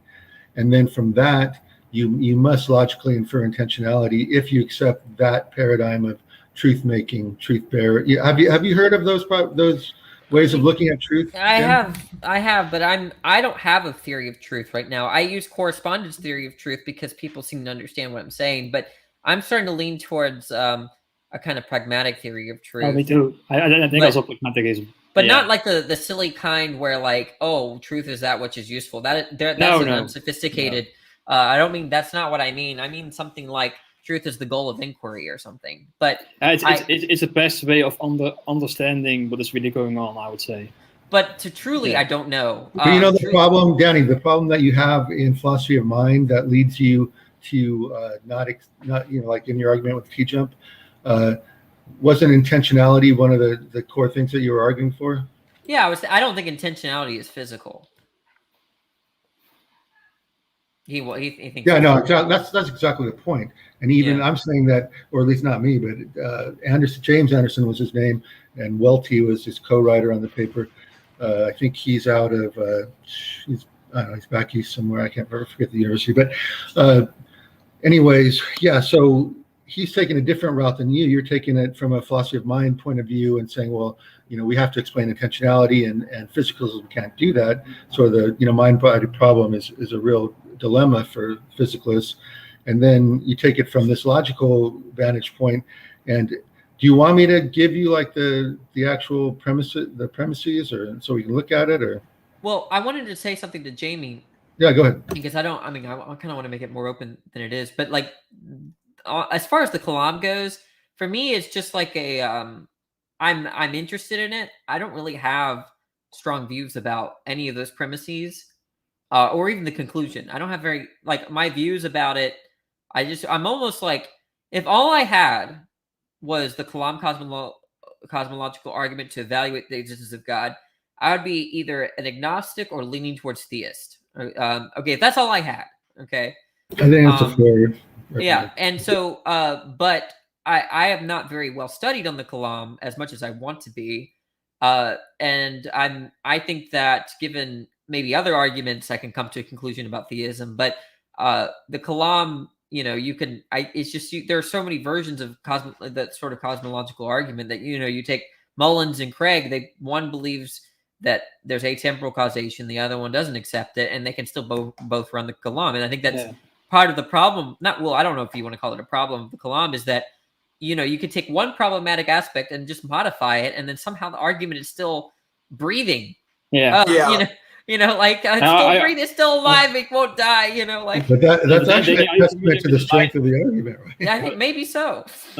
Danny, are you familiar with the light cone of like special relativity? Like you have the concept of a light cone, like anything that can causally influence you is within the light cone of the past, and anything that you can influence in the future is in the light cone of the future. No, I'm not familiar with that term. Like a diagram. And anything that could have in the past, anything that could have influenced you is within the distance dictated by the light speed. Like anything outside, for example, if something is like 10 years or 10 light years away, you cannot influence that within 10 years from now. Like what about quantum entanglement? Oh, that's not causality. That's something else. Well, that's what I'm saying. Yeah. Because like you cannot send messages faster than light with quantum entanglement. I don't think, at least I've heard that. That's, I don't know exactly how it works, but yeah. What is Sorry, it? I was laggy. Sorry. The thought experiment of Bohr's friend, but yeah, I mean, you get stuck in Schrodinger's box again. But yeah, so anyways, you really, if you want to actually speak, and I'm not speaking with authority on this argument. I'm a novice, well, somewhat of a novice. I just, I'm an armchair philosopher with I don't have I'm working on a master's, but I don't have anything beyond undergraduate physics and all that kind of stuff. So my understanding is limited. But as far as the Kalam, if you haven't looked into Dresky's argument against it, and then Morriston's and Malpass's responses, and then Craig's responses to their responses, if you haven't dug down that deep, then you haven't seen the full scope of the argument. And that's why I went on to put some comments on the debate between Craig and the soap opera guy. The most recent guy, yeah. What's his name? Yeah. Clifton, Scott Clifton. It's like a white boy's name. It's like Patrick or something. But anyway, he surprised me, actually. He knew more philosophy than I thought he would. But yeah, I think he surprised me too. Yeah, but he wanted to try to posit. If you watch that discussion, he was depositing the double causation of material and efficient causation. And he was saying that you don't need efficient causation, which might imply intentionality. You just need that material causation. So that was his argument. So, that I was confused about what he meant by material causation. Do you remember that? Basically, think of it not in terms of like a specific substance, but just in substance, maybe the way that Spinoza might define substance. Right. Yeah. Think of it in terms of energy or something like that. Well, yeah. So I understood his definition. And then where I lost him was how he tied material causation with then he said something like, well, will or desire or mentality is not concrete, but it is, right? Given a concrete, and then I didn't know what he meant by concrete because he didn't mean physical by concrete. So that whole section of the debate was very confusing for me. And there was definitely, not everyone was using the same terms the same way, at least, or they weren't using the same term. They weren't using the terms the same way as I was, or as I do. And so I got confused about what he was talking about. I got to find the name now. Yeah, it was, the discussion is bottomed out as, well, I believe in eternalism and I'm a theory. So didn't really. Scott, yeah, Scott is a white boy's name. I teach, oh my gosh, let me tell you this horrible story at school. Okay, I was teaching about sickle cell anemia. I do this every year. I teach biology. I'm supposed to teach about sickle cell. Are you a biology teacher? Yeah, okay. Oh, and the basic I thought you were more of a philosophy person. I am. They were desperate. Anyways, and maybe I was too. But I teach philosophy too. They have me teaching biology. But so I would tell about sickle cell anemia. And then you were supposed to elaborate on it. It's part of the curriculum. In fact, they have that shit on test questions, okay? On state tests. They love talking about sickle cell anemia, okay? Yeah. And so I said that the life expectancy is around, you might get to 40, okay, if you're lucky. And I looked at the kid right in front of me, this little kid. I'm not going to dox him, okay? And I said, imagine if you were told that you only had to live to 40. Would you do anything differently? And the kid said, I have sickle cell anemia. Wow. And I was just like, and then things got even worse. He's like, they didn't tell me that I'd have that life expectancy. Well, you should have said that without medicine, right? Or even with medicine? Without medicine, I think. Yeah, but of course he has medicine for or at least I hope so. When you're young, you're fine. Yeah. But it's later on that you actually, I don't know, understand the physiology or the medicine. But the point is that the kid, no one told the parents apparently did not say anything about the life expectancy because they want him to live a normal life, presumably. And I just, not only did I like literally look at this kid and said, imagine if you were told, and he had sickle cell anemia, but they didn't even know it. Hey, well, ironically, the evolutionists will use sickle cell anemia as some type of pointing towards for the malaria stuff, beneficial mutation.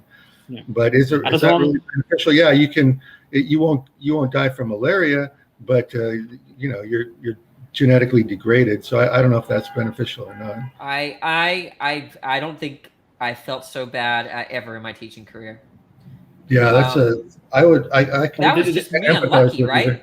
That was me being unlucky, right? Well, you know what? Actually, it's good that he knows what the reality is now, so it's not that bad. But yeah, it was a shock to him. Did you get in trouble for that? To do that though, it was not my. There was no intentionality, so you don't have any guilt. Right, but I guess now I'm gonna have to say, does anybody have sickle cell anemia? And now I'm gonna say that every time I teach about sickle cell anemia or any disease now, and then the same day. I was trying to get someone to say hypertension, okay, or blood pressure issues, right? Because we're talking about homeostasis and whatever. And I told some kid, like, okay, well, think about your grandmother or something like that. Like, they might have this issue with, and then the kid said, cancer? I was just like, oh, I did screw up. I was like, that was a bad day. That was a really bad day. Yeah, that's the evidential and emotional problem of evil becomes so readily apparent when you deal with that kind of stuff. Well, I just felt like sharing that. That was horrible. Yeah, but you know what? You have such a good demeanor. I'm sure that you didn't take away any hope out of his life. I'm sure you patched that up. He seemed unfazed. I think he seemed totally fine. Okay, and the reason why is because he thinks that being 40 is like being 70. Like he probably has no concept of what it means to be old, because I don't think 40 is old. If someone dies at 40, that's too young. How old are your students? That class, so I have everything between 15 to 18. And I think I have a couple 14-year-olds. Really? And they aren't familiar with how old people get? Well, I'm saying that, like, they don't really understand, I think. I guess they look at 40 years old as so far away that it's just as, it almost seems just as reachable as 70. I think that maybe, I don't know. I'm wondering how he coped with what I said. You want to do a thought experiment, Danny?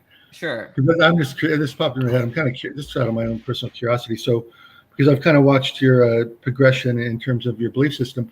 So if you had to reverse engineer why you went from agnosticism, more to the where you want to label yourself as an atheist, what was going on there? Probably problem of evil. I think when I was thinking about the problem of evil, it became more and more sort of problematic. But I think that there was another factor, is that there was this guy named John Maddox, LPP, and he doesn't really like agnostics. He thinks that they're kind of limp dick. And so I just decided to, okay, I'm an atheist, whatever, I didn't really care. I think that's part of the story too. I think the label for me is actually rather unhelpful. I think what I'm now interested in is arguments. I'm starting as you become more interested in philosophy, you really pursue it, especially if you pursue the people that you disagree with and the best of their work, you start to become like, I have no idea, I don't know anything, and now I'm just interested in whether the logic or the premises get the conclusion or something like that. Okay, I mentioned before, like when I was like first time atheist, I was like, I was really into the definitional argument and label argument, but eventually I became really tired of it, and I said like, I just want to argue concepts, not the labels anymore. So Nestle, what was your worldview before you became an atheist? I think by a virtually secular Catholic. Like I was Catholic, but I was virtually secular almost. Like I didn't held my religion as a very important aspect of myself even back then. Yeah. Yeah, interesting. I still believed in God and such, of course, back then, but I didn't really I was like a bit of a neutral position on that. But yeah. What turned the tide for you? I think the first moment I can remember is when I watched Kent Hovind's videos on YouTube. I don't know if you're familiar with Kent Hovind. Well, that's not a good reason to think that God. No. But then when I learned about him and I thought like I want to be a good Christian, not like him. Like I want to actually know more about what my beliefs are and what I stand for, and not like this guy. Like this guy doesn't know anything what he's talking about. Like then when I went researching more on like Christianity and the Bible and also other religions and such, and then I discovered also the atheist position, and then I slowly transitioned towards the or what you call non-believer, at least. Like let's not discuss the labels, just non-believer. A big transition to non-believer. Yeah, I'm totally fine with like defending a kind of local atheist position. Hey, like if you think God is that, then I got something to say. But like I don't know what what would I say to the Greeks? Like they believe Mount Olympus, and all these gods. Yeah, but it's interesting, Danny, talking about the Greeks, because I've thought about this a little bit, reading the ancients, and of course, you get all different ideas about what their conception of God was, and some people want to even question whether Socrates was a real person or what if our ideas about him are true.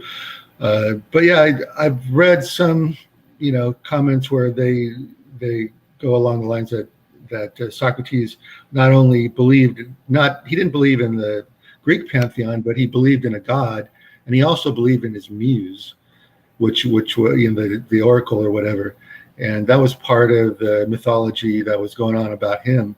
And so it's interesting, that whatever early Aristotelian philosopher and even prior, what conceptions they came up with, except for the atomists and some of the others, they all had some type of, if it was Platonic realm or, it's because I think that the concept of God is necessary for reality to exist, but how you define it, like say if I wanted to reject all of like scripture and all other religions and all the historical knowledge, all revealed theology, I would be a deist, a la Spinoza and Einstein.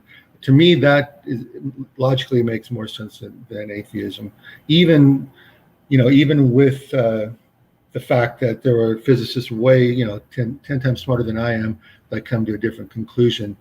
I just think that the reason that Einstein was able to crack the code like he did, and the earlier particle physicists that were exploring it at the turn of the century, is a lot of quotes like that he talks about how the most beautiful thing in the world is the mysterious, and how imagination is more powerful than knowledge. And it's because of his intuition that he was able to see that hidden reality. And he had that. A lot of people are gifted mathematically, and they can somehow intuit those concepts and then apply them, in a logical manner, intuitively. That's how you talk about how he came to that. I don't know if it's true, but they talk about he was on a train. I think it's like what he did was abduction, right? Or am I wrong on the terminology? Oh no. I see you're missing the boat. Yeah, if I was going to play like an evidential apologist, I'd say theoretically, I would say that I'm a classical theist, and I use an abductive case and a cumulative case argument based on evidence. And then the argument would go on from there. But yeah, abduction, anytime you make an inference, you're using abductive logic. And there are some things, especially when they're underdetermined, that you have to start using abductive logic. And that's why, they even attempt to use, Bayesian probability. But yeah, anyways, go ahead. You guys can springboard off that. if there is anything to spring into, either it's God or nothingness, right? Yeah, I mean, it's just weird because if you eliminate all the revealed theology, then you're left with natural theology. And to me, there's just going to be I guess what I'm trying to say is that there's going to be a huge epistemic barrier. Because let's say the universe does have an intentional explanation, and we don't assign problematic properties to this mind, whatever that is. How would I know? It just seems like, because there's going to be, like, as you said, even you admitted, I think, that there's going to be a big problem of underdetermination. And I just don't see how I could come to know that. You can't in the sense of knowledge, deductive, logical knowledge, but can we come to a conclusion, on another basis? But really what it comes down to, and I don't think it's emphasized enough by Christians. They don't stand up for their subjective experience hard enough. Their apologists can do it, but the average person, if they're calling into, the atheist experience or something like that, they're going to allow Dillahunty to shut them down on subjective experience. But the problem is, if you do that, you dismiss the hard problem right off the bat, and you dismiss the fact, you don't get around the fact that vertical experience only comes through personal experience. So to try to dismiss personal experience as some type of evidence is foolishness. Yeah, I might agree with you to the extent that, like, if someone comes with their personal experience and then the atheist is like, well, how do you know it wasn't your brain playing tricks on you? All right, so I just don't. Competition. What's up, Leo? What's up, Leo? What's going on, bro? Howdy. I can't promise I'll be here long. Yeah, me either. I can't promise I'll be here long either. We've been almost like 1.5 hours. What did you hear? I said I heard somebody mention explanations for the universe, and that okay. caught my ear. We're digging down into the plot. Did someone say universe? Yeah. Well, you need to upgrade your solar system to universe. Yeah, shit. You're too bad they don't make posters of that. Do I see Pluto on there? Do you? Actually, is Pluto on there? I don't know. Leo, is it a dwarf planet because its moon, the mass of its moon is greater than the mass of Pluto? Is that right? I just know that that it's a dwarf planet because it's really small. I think it has to do with the mass of the moons, right? I don't know. I'm not an astronomer. I'm an astrophysicist. I think it has to have a stable orbit and also cleared the path of its orbit. Like, there are no other objects within its orbit. But yeah, that's the criteria for a planet. Okay, I thought it had to do something with the moons. So Leo, I'm curious. I mean, I've heard you speak a lot, so I have an idea about your ideas, and I applaud you on your scientific knowledge. I think you express that pretty well. But what's your background? We talked with Danny and Nestle about their prior belief systems. What was your prior beliefs before you became an atheist, or did you always have that perspective? I was a Catholic. Okay. No, yeah, actually, Nestle was saying he was a nominal Catholic. And as you know, Catholics are not real Christians, right? No, not at all. 100%.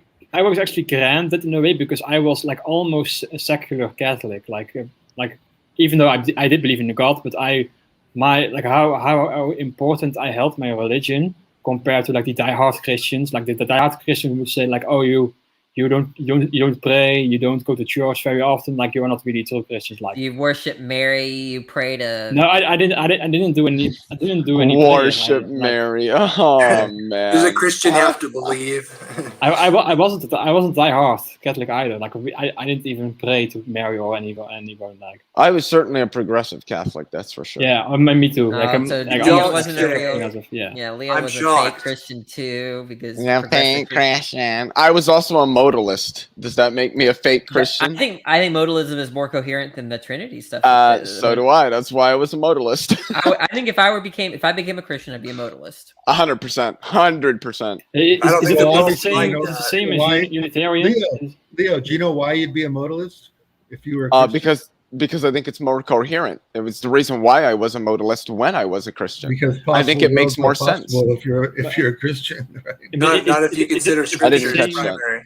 Is it the same as Unitarian, or is it different? No. Modalism would state that there's that. So the best way to put modalism is God is God the Father, God the Son, and God the Holy Spirit, in much the same way that I am a brother, a son, and an uncle.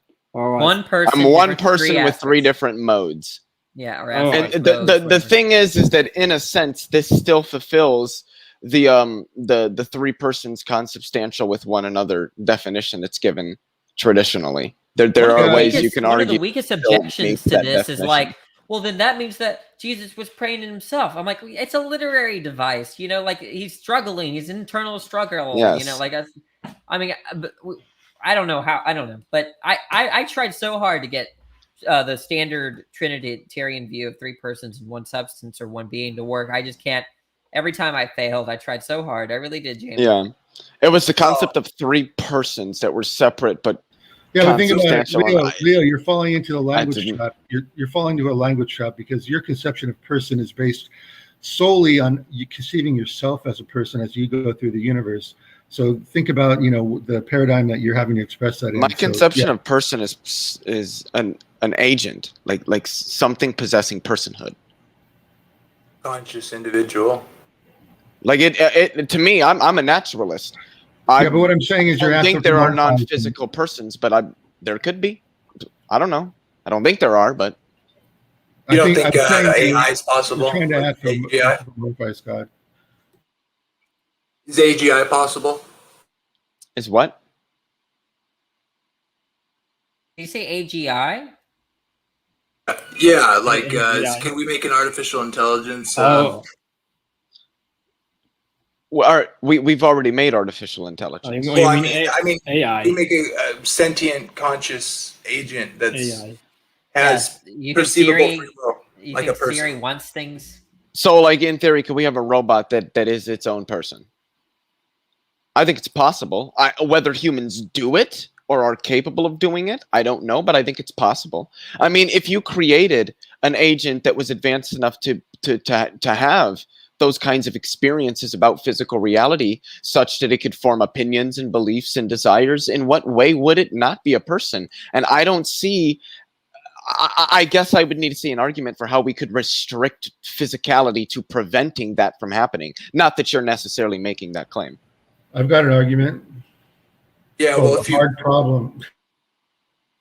I'm gonna be honest, and it is a hot take. I reject the hard problem of consciousness. I don't think there is a hard problem of consciousness. What's the hard problem of consciousness? It's essentially like the qualia experience. Like, how does that differ from person to person? How do we explain how people have those sorts of experiences?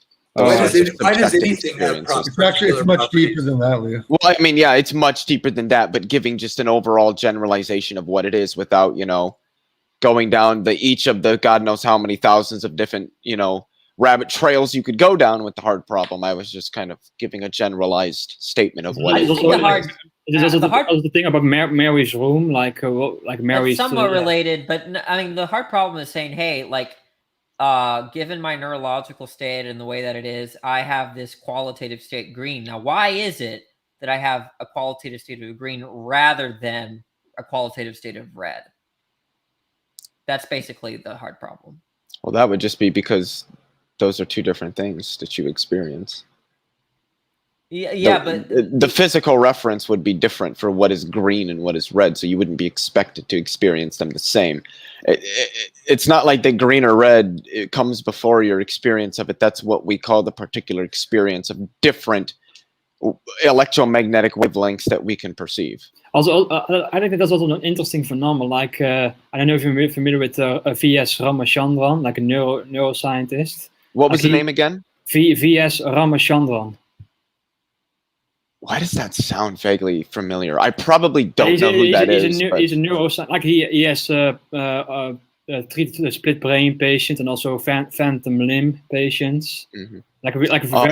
Phantom limb is a very interesting effect. That is very interesting. I've experienced it. But one interesting patient he had is like the patient was blind. He cannot see, but he has the patient also has synesthesia. He can see colors with the synesthesia. So even though he's blind, he can see colors, and he describes it as Martian colors. So he has, there's been studies that people who are visually blind, the visual cortex of the brain and a lot of the activity that we would associate with somebody visually, seeing things while reduced is still present. Like those parts of the brains are not like completely off. They're still active. They're still doing things. Blind people still have a qualia when it comes to color. It's just vastly different from ours because their experience is that much more limited. I believe that the qualia of our experiences are built off of the experiences. The more rich in experiences, the more, I guess you could say, qualitative the qualia will be. That's just my take. There's people that they can tell that actually are partially blind, and when you ask them if they can see a certain portion of a picture or whatever, they're quote unquote blind in a certain area, and they'll like physically respond in a way that shows that they're seeing what they're not consciously aware of seeing. I do think definitely. I think consciousness is a lot more interesting than a lot of people are willing to grant. But I do think that fundamentally it's all natural. It's just that the natural world is, to me, it just kind of reduces to the old adage, truth is stranger than fiction. The natural world can probably do some very, very, very interesting things we wouldn't think it would ever be able to do. That's just me. I did it. Well, hey, I just wanted to say real quick, I thought the most convincing argument for Pluto not being a planet, was that it can't be justified as a planet because there's other things within that distance that were like larger. And so if that's a planet, then all these other bodies have to be a planet also by certain, I guess there's other criteria too, but I thought that was a pretty good. It's arbitrary. It's really a moot point. But back to the hard problem. Sorry to interrupt like that, Jamie, but I appreciate your input there. You're right. You're right about what you're saying. No worries. I would rather get back to the other. Yeah. So we're talking about the hard problem of conscious philosophy of mind. So let's approach it from in the terms of, like, say, objective idealism. Do you guys understand what that means? No, not really. No. How about you? Anybody? Of things, the way that things are actually outside of individual perception. I don't know. Okay. Well, I'll just explain it the best I can. This is even though they do disagree, Hoffman and Kastrup, have competing theories that are similar. The idea, and actually IP uses it in his quantum mind argument. So basically, the idea is that consciousness is the substrate of reality. The mind of God is the substrate of reality, and that now the difference is objective idealism takes out the subjective God part that you associate with Christianity, intentionality, and puts it as just like conscious awareness with some type of primitive will concept, a la Schopenhauer or something like that. And so they're saying that substrate exists, and then our physical brains, so that's what's going to process that information, right? This is hypothetical, but so we have this substrate of reality out there that we call consciousness, and then these physical bodies are just the dashboard that processes that information that we experience as subjective consciousness. It's Kastrup explains it as a disassociative. I think he says disassociative entity or something. Is like it? But, just really quick interjectory question, if I may. Is this in any way related to panpsychism, or is this a bit? No. The difference between what I'm presenting and panpsychism is postulating that the actual particles are conscious, whereas this is talking about a unified field theory of consciousness that exists in the backdrop of reality, and that our brains, which are the most complex entities that we have empirical evidence for, I think. correct me if I'm wrong, but I think 400 trillion neural connections. Does that sound right, Leo? I know it's 800 billion neurons, and then I know that the connections is in the trillions, but I have to be honest, I do not know what the number is. Yeah, it's something like the number of stars in the known universe. It's an X he is compelled of neurons. What's that? It's an X number of neurons. Yeah, what compels you to be so honest, Leo? But anyways, say it's the quantum computer number, okay? So we're saying that quantum computer is that avatar that processes that underlying conscious reality. Now, it is not accepted, by mainstream physicalism and most of naturalists, even methodological. You know what I'm talking about. So yeah, it is. I'm not going to. It's not a fringe theory. It's a very. To me, it's the most exciting thing going on in physics and philosophy of mind. Is that hard problem and the areas that it's forcing us to explore. And so I would say that if idealism turns out to be false, I become a physicalist, and then I become some type of just a transcendental deist, like Spinoza or something like that. But good news for you is it's not falsifiable, so. Right. Now, just like, evolution was a game changer because that possibility space, and I know Jamie's going to disagree with me, but that possibility space that was created after, 14 point however many billion years, created this possibility space through DNA, and then using a random stochastic process that actually is a mutation or a degradation of the code is somehow able to create the multiplicity of organisms, which I agree with. I don't object to that. That's why everything you can imagine exists as an organism. Go ahead, Leo. I do need to provide just a slight correction. The most genetic processes wouldn't be directly considered stochastic. The basis for them. The mutation paradigm is a stochastic process. That's what I'm talking about. I'm not. I guess I don't know enough to either confirm or deny that. I guess I'm agnostic on that point. Nestle would know more than I would. Yeah, there's the distinction between stochastic and random, I think, right? Random. I like to say, exactly. and this is just me, but I like to say that random is more of a philosophical term, and stochastic is more of a mathematics or philosophical term. Yeah, and that they're similar, but there are nuances in the connotations of them.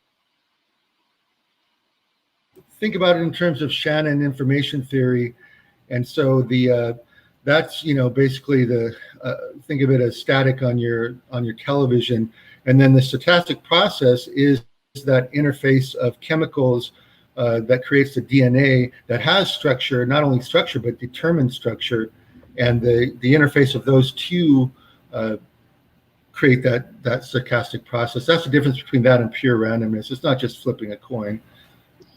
Well, because in physics and in chemical processes, stochastic means essentially acausal. That's what that word means in the physics sense.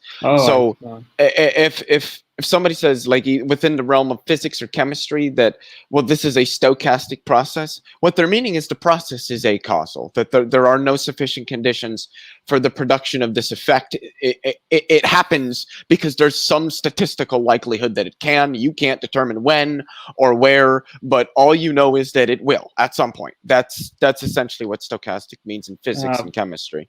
No, yeah, I think you're right. Maybe a better term for mutation. For mutation, maybe a better way to say it is like the mutations don't happen out of a need. Like you don't if for some reason it gets hotter outside, I don't get automatically mutations that help me deal with the hot weather outside, for example. Like maybe that's a better way of saying. Instead of random or stochastic. Yeah. Well, because to me, genetic mutation, I don't really consider either random or stochastic, given that it's generally, not entirely, but generally driven by environmental pressures. A lot of mutations are, but not all. Why does exactly. Not all of them. But. Yeah. I was going to ask you, do you think that and I should already know the answer to this question, but I don't. So do you think that mutations are caused by a quantum process that includes indeterminism? I think that I think it's likely that quantum processes may potentially play some larger classical level role in what we consider genetic mutation, but I can't. I thought I read an article that said that there are very, very slight quantum processes involved in how mutations sort of come to fruition, but I don't know if I'd be able to find it. So all I can say is chemistry. Is chemistry itself a quantum? Well, I mean, yeah, fundamentally it reduces quantum mechanics, but I think that Vector is asking something more along the lines of, are those effects more prominent in this specifically rather than just being reducible to it? I think it depends on the cause. Like if you say, okay, radiation, like when a radiation causes a mutation, of course that radiation originated from a quantum mechanical process, right? Like we of course, yeah. But I think if you talk about like a reaction between a free radical within the DNA, then that's chemical. It's more. Yeah, I guess I'm talking about the mutations that aren't caused by sunlight or something like that, or maybe we got quantum particles causing it. That's what I'm talking about. But yeah, so let's can we transition, because I think oh, sorry. no, I just want to transition to a different topic that I find interesting. Let's talk about determinism and free will, because this really gets down to the whether or not the universe really is an enclosed, strictly necessarily determined machine. Quick hot take. I would already say that it's not. I don't think that determinism is fundamental in reality. Quick hot take. I think like libertarian free will is incoherent, but it's my opinion. I would agree. To me, and I'd be curious to hear your take on this, Danny. To me, libertarian free will almost reduces to something like causeless actions or causeless thoughts, if those thoughts are free, because they happen truly randomly. I mean, there's a little bit more work to be done there, but they're gonna say that beliefs and desires are caused, but ultimately caused by agency, the self. Right now, where the randomness objection comes in is when you want a contrastive reason for why you chose A rather than some other choice or refraining. Now the thing is that the nature of some kind of contrastive reason is going to be a factor that wouldn't be present if you had done otherwise. But the thing is that whether you choose A or B, the self is there to cause or actualize that choice. So you can't appeal to the self as an explanation for why you did A over B. Right. So then it becomes a problem of saying that I had no reason or there was no explanation for why I did A over B. Let me push back real quick, because this will kind of move the discussion forward. So what I'm going to say is, yes, if your definition of determined is simply for reasons, yeah, of course, everything's determined. The PSR predicts that. But we want to go further than that. What if somebody rejected the PSR? What's PSR? I mean, we can talk about PSR that is the principle of sufficient reason. Oh, I may have some intuitive. Let me finish the thought. I'm not sure if I understand what I'm saying. So, okay, yeah. So what I'm saying is that, we have reasons. Those are determined, and there's a causal sequence we could trace back to when your parents met. Either if you want to think that's randomly or if it was determined, but you can trace those reasons back, in some deterministic process. But so, that's true, right? So that's your determined part of consciousness. But how am I going to argue for libertarian free will?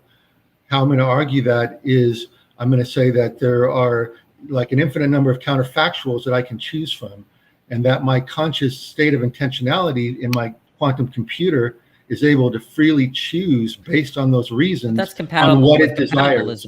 That's compatible with compatibilism. Compatibilism you're right. say the same thing, right? Yeah, I'm a compatibilist. And then we're back to the hard problem. I actually don't think. I actually think that the hard problem of consciousness is not it's a problem no matter what, whether you're a physicalist or a dualist. So I just never really took it to be a problem for physicalism. I took it to be a problem of just whatever kind of view of mind you have.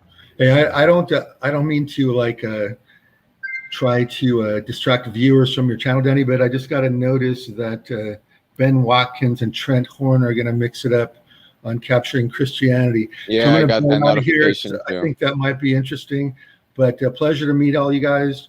All right. And you guys have a great afternoon. Hopefully we can talk again sometime. Take care. Peace out. Bye-bye.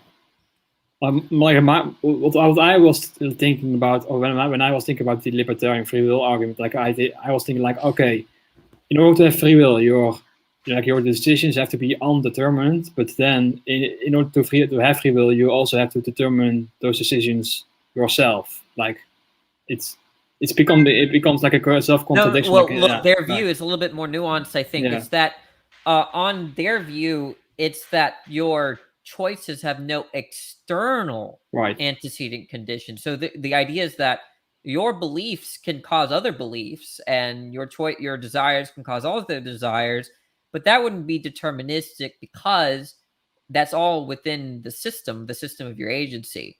Where they would say, what they want to say is that when you make a choice, that if there's an explanation for that, then it's all understood in terms of the agent. It's not understood in terms of what's external to the agent.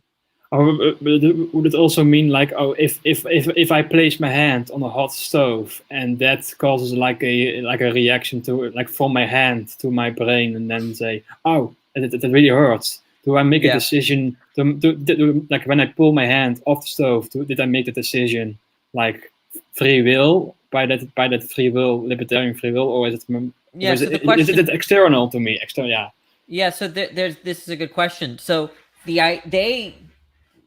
first of all, they wouldn't, if it's not reflexive, right? So because a lot of cases you touch something hot and you just reflexively, it's not independent. We skipped it for the sake of argument. If you consciously if it was you, right, you made the choice to not to take your hand off the hot stove, okay, they're going to say that the stove does not explain that choice, actually, okay. They're going to say that instead, it influenced your decision. So they distinguish between cause and influence, okay, in the same way that if I told you that that there is that you should buy a Honda Accord because it's more efficient than the car that you wanted to buy, and that was reason giving to you, and you instead bought the Honda Accord instead of the other car that you were about to buy. Once again, I've influenced you, but the choice is explained or caused by you, not by me. So they distinguish between influence and cause. Other terms for this might be strong actualization and weak actualization, right? So there are factors of the environment that weakly actualize your decision, but what strongly actualizes what follows from your intention, your action, is going to be ultimately understood in terms of the agent. Now, I don't accept that distinction. Yeah. But wouldn't that also mean that it's also compatible with determinism? Like if every physical thing influences your decisions, then no, you're on the right track here. But the point is that the way they're using the terms, the way they're defining determinism, is only in terms of causality, not in terms of influence. So they're going to just say, well, you mean something different by determinism if you're going to include influence and cause. Okay. So that's okay. So they're just going to say you're talking past them or you're equivocating on determinism. But I think there are a couple ways to attack it. It's just to dispute the distinction between weak actualization and strong actualization, get them to elaborate on that. Because if you have a particular theory of causation that sort of grounds counterfactuals, it seems like influence grounds counterfactuals, similarly speaking. Yeah, like the signal of from my hand to my brain. Like why do they say that? Oh, that's just an influence and not a cause. Like what? Why do they say that?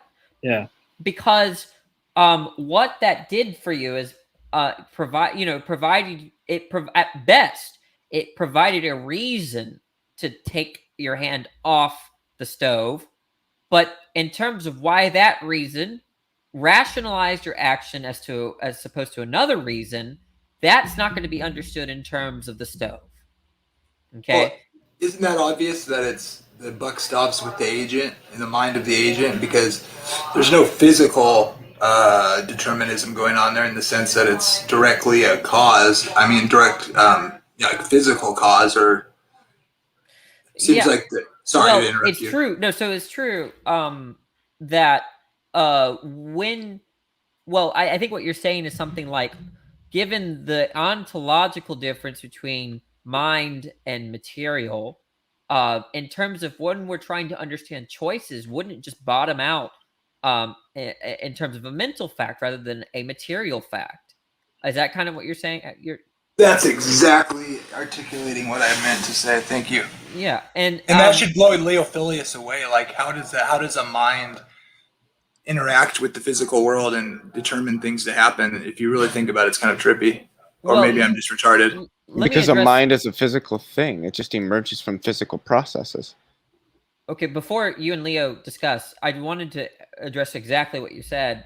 The idea is that it happens in reverse, right? There are certain. I'll be right back. I need to turn my AC on. It's hot as fuck in here. There are certain things in the world, that material events that are that have explanations and which are non-material, right? So the idea is that if I chose to, I don't know, place a book on the bookshelf, the book being on the bookshelf is a material event, but has a immaterial, if you're accepting the distinction, or at least a mental explanation, right? So just because explanation for why, or an explanation. Right. So why is it that the book is in the bookshelf rather than on the floor? People will want to say, well, I chose to put it on the bookshelf because I didn't want it on the floor and I didn't want to trip over it. Now that's a mental explanation. So the idea is that just because, if we're accepting the dichotomy between the mental and the physical, just because there is some mental event or physical event that came to be, that's not going to imply. So let's say there's a material event that actualized. That's not going to apply in every case that there's some material explanation for it. Okay, so that in the bookshelf example, that had a non-physical mental explanation for it. So in the same way, if there's some mental event, right, that doesn't preclude that there can be some material explanation for it. Isn't this a distinction of kind of like a how and a why kind of thing? It maybe, but I think what Leo was saying is that there's interaction, even if you're a dualist between the mental and the physical. I think a dualist would have to grant that there's interaction. No, of course there is, right? Yeah, right. My bad. You understand I'm a physicalist, right? For as far as humans go. Yeah, right, yeah. I'm just. Yeah. Yeah. But the point is that just because there is some choice, which is a mental event, that because it's mental, it wouldn't imply that therefore it has a mental explanation, because that is not true of material events. Just because some material event has stop being so consistent, damn it. Yeah, you're right. Yeah, I don't know if that made sense though.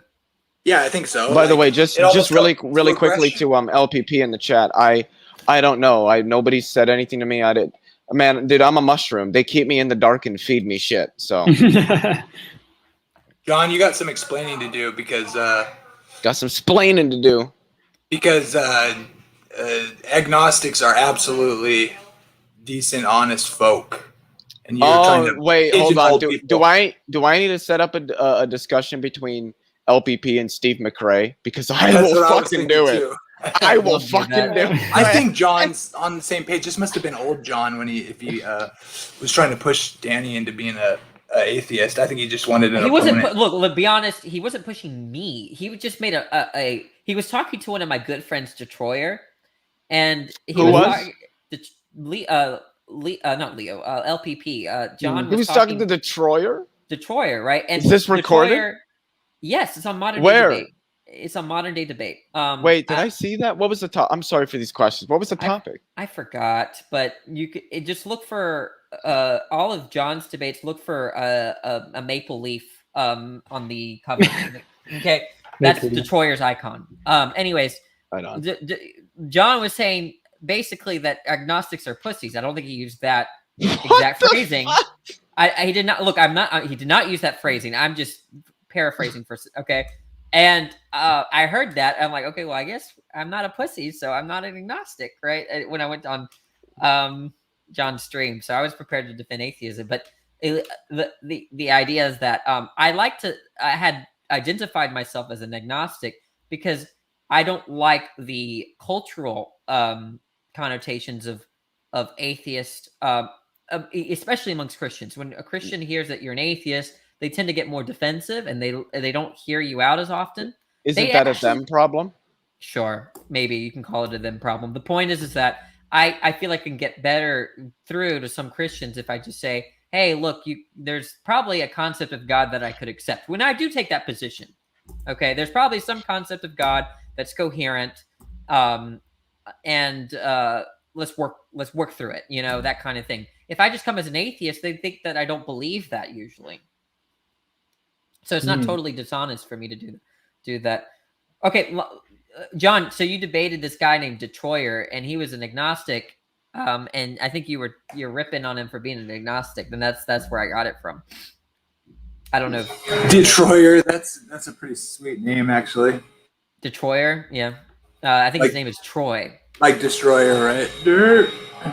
Yeah, it makes it better because his name is Troy, so it's Detroiter. What a complete badass. Is he coincidentally living in Detroit? No, I think he's Canadian. No, that'd be too far. One second, guys. Okay. Is that Koine there, buddy? What? What's with your name? Is that Greek? Yeah, that's Greek. Yeah, it's written Leo written in Greek. Yeah. Is that the new Greeks? The new Greek? I don't think I know the difference between New Greek and Old Greek. Well, you see, the Bible was written in Koine English. King James. I need to get a bandana now. Let me wait. Why? I don't know. What do you need a bandana for, Danny? Look at. Why? So you can call yourself Bandani? Is that why you want a bandana? How cool Jamie is? Okay, here we go. If you wear a bandana, Danny, I'm going to start calling you Bandani. Bandani? I just want you to know that. Yeah, okay, I'm going to start calling you Bandani. I just wanted to be up to date. That picture's like a year old. Yeah, and you're cool as hell. So let me. So really quick to LPP, I don't think Danny's talking about your debate with Randolph. As much as I love Randolph, his opinions on what atheism means are a little bit cringe. But I wait, who's cringe? No, I don't think Randolph Richardson is cringe. I think some of his opinions on what atheism should mean are cringe. Okay, I'm gonna get it. Well, John, why don't you get in here? I have some questions for you. I sent you an email, Johnny boy. I'm getting my bandana ready. I had something I was going to ask. What's up with the bananas? I don't know. Is it a reference to LPP? I want everyone to look at Jamie and see how cool it is, and I'm going to do the same thing. All right. I thought maybe it was an inside joke about LPP. Jamie, is somebody vacuuming in the room that you're in? Yeah, sorry. Yep. Yeah, that I'll be right back. Sorry, guys. I have to go. Leo, where's your bandana? Oh. I don't have a bandana. Who came in just then? Like he Yeah, who was that? Based R? I don't know who that is. And this is my superhero bandana. So this is my whatever bandani. Bandani. Okay, I just need. Wait, hold on. Put your hands down for a second. You look like a fucking Naruto character. Dan Banny. Bandani. Bandani. I'm banned from Speedstream though, so that's sad. Yeah, I'll stop with this until the vacuum's off here. Did you know that, Nestle? Like I saw you occasionally joining, but then he booted you almost immediately. Dude, that's one of the thereafter. things. I don't like that, but yeah. It's a little fucked if you ask me. How are you? Me, Pars. Danielson. You're muted. You're muted, Danny. You're muted. I need to get more bananas. Banana Danny? You mean bananas? Are there bananas on that? No, it's a kapow. Let me see. You see, look. Wow. It's when I have certain debates, I put it on, and wow. You know, like every time I debate Speed and I crush him, I'm always wearing this. I'm just kidding. I hope he's not. I hope he's alive. I hope that would be. Yes, he's alive. Leo, did you hear my horrible story with the sickle cell student I had? No. Oh my God! I'm gonna tell it again. Okay. What was this student? Today, it was yesterday. I talked to a student. Was this student white? No, 90% of my students are black. Okay. But so anyways, you're an inner city teacher. No, it's Baton Rouge. Most of Baton Rouge is black. So yeah, all of Baton Rouge is an inner city, is what you're saying. That might be right. It's a magnet school. They have pretty high GPAs actually. But, okay, that's good. So it's not really inner city. That's why I wouldn't call it inner city. But they're smart kids.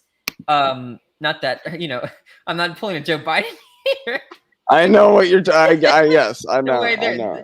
Even the okay, I have to be careful. Are you cancel? Are you implying that black people aren't intelligent?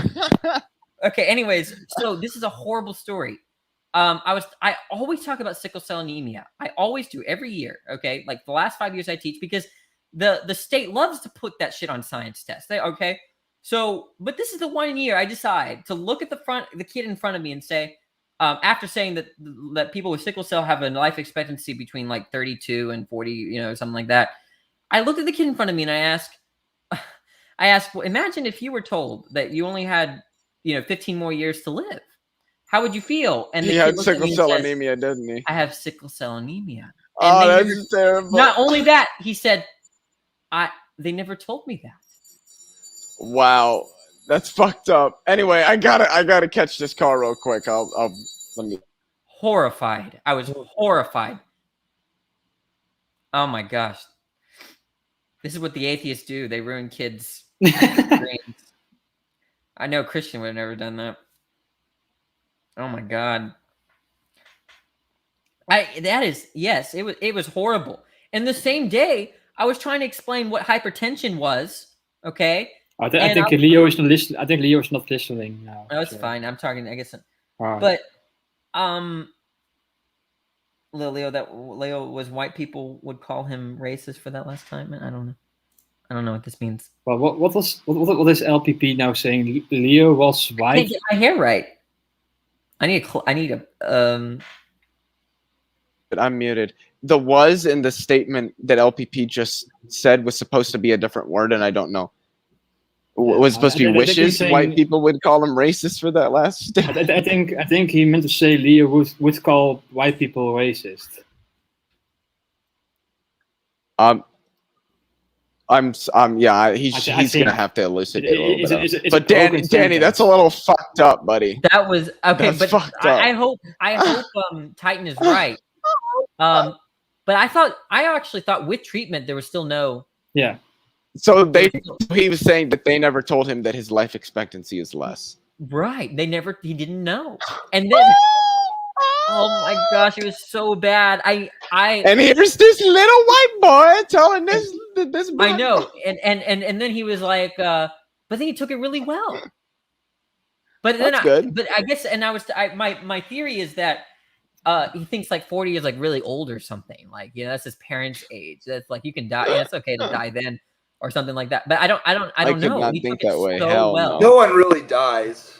No, yes, okay. Leophilius, you don't have blood hooks, do you? What? I mean, what's it called, Danny? What's the disease called, Danny? Sickle cell anemia. Yeah, and there are different kinds of sickle cell anemia. Why would I have sickle cell anemia? Oh my God, no! Because you're you guys. Because you're not white. Because you're not. I'm also don't not say black. The B word. Don't say black. I'm also not black. So I'm a mix of both. A non-stamp collector. One time I had my students. I am a non-stamp collector. One time I had my students approach me, and they're like, Mr. Danny. I now know. So sorry. I now know what LPP was trying to say. He was trying to say if Leo was white, people would call him racist for that last statement. Probably. Which statement was that? I'm sorry. I don't know which statement was it. Yeah. But we all know what he's talking about. But like, it doesn't matter what the statement is. They're probably cases where that's true. But I had a kid. I had kids come up to me and say, "Mr. Danny," I'm not going to dox my name. No, I'm not Mr. Danny, but we want to say that we appreciate Mr. Danny. Yeah, we want to appreciate you because you say black. Because I and I'm like, what are you talking about? It's like, well, all other white teachers, they can't even say it. They say, well, black people, like they're too scared to say black. But I say, if you're black, blah blah. If you're, if you have Huntington's, you're likely to be white. If you're black, and I have no problem saying black. But like all the like new white teachers that teach at like black majority school, they're so scared of saying black. Are these teachers old or young or young? They're young. I want to make a case that we shouldn't call it the White House anymore. That is also racist. We should call it the House of White or the colorless house. The blank house. So I don't know how many. I'm sure PMars probably does, but I don't know how many of the rest of you watch South Park. But they've done a few episodes with a family whose last name is White. And like the town will like exclude this family from doing various activities, and then they'll show up halfway through it and be like, "Oh, I see nobody wanted to invite the whites to this event. I guess it's everybody to come. I guess it's okay for everybody to come unless you're a white, huh? Yeah, nobody wants the whites around. It's one of the few funny good jokes because it's play on white fragility. That's what it's a play on. It's fucking you're encroaching on my sensibilities. Can you stop? What, dude? I'd be so racist if I were black. I would like. Oh man, I love like the way they Danny, talk that's bad. Other. You're such a bad person. He's such a bad Dan. Something wrong with the way we talk to each other? Because like, hey, no, hold on, nigga. Is there something wrong with the way we talk to each other, nigga? We went from PG-13 to PG. YouTube doesn't ban it when YouTube doesn't ban it when people of color. Yeah, but like my little kids could be watching. My channel wouldn't exist. I thought without a hard R, it's also okay for white people to say that or not. I think it's okay anyway. I honestly really think it just depends on who you ask. Yeah. I don't know what it's okay or not. I just do things so I don't get in trouble. It really depends. It depends on who you're with, your relationship. I mean, there's actually, and people can laugh at it and all you want, but if you're a white person using it with the A, it's gonna depend on where you are. It's gonna depend on it's gonna depend on a lot of stuff. Someone told me about this article that I haven't, or this paper. I think it was like a sociological or philosophical paper. I don't know. I need to get the author, but they talked about friends and racism, like with respect to like either slurs or racist jokes or whatever. And they were actually promoting the idea that with your friends, especially if you're friends with other people of color, to like be a little like free with like your language and your racist jokes, because that shows that you're really close with them. Yeah, I got a story. Something like that. I got a story on that one. Funny you say that, actually, because I was coming up to ask how you feel about niggers. With about what? Oh. How do you feel about niggers? It's a good question. Huh? I feel a little afraid of them. This went really bad, really fast.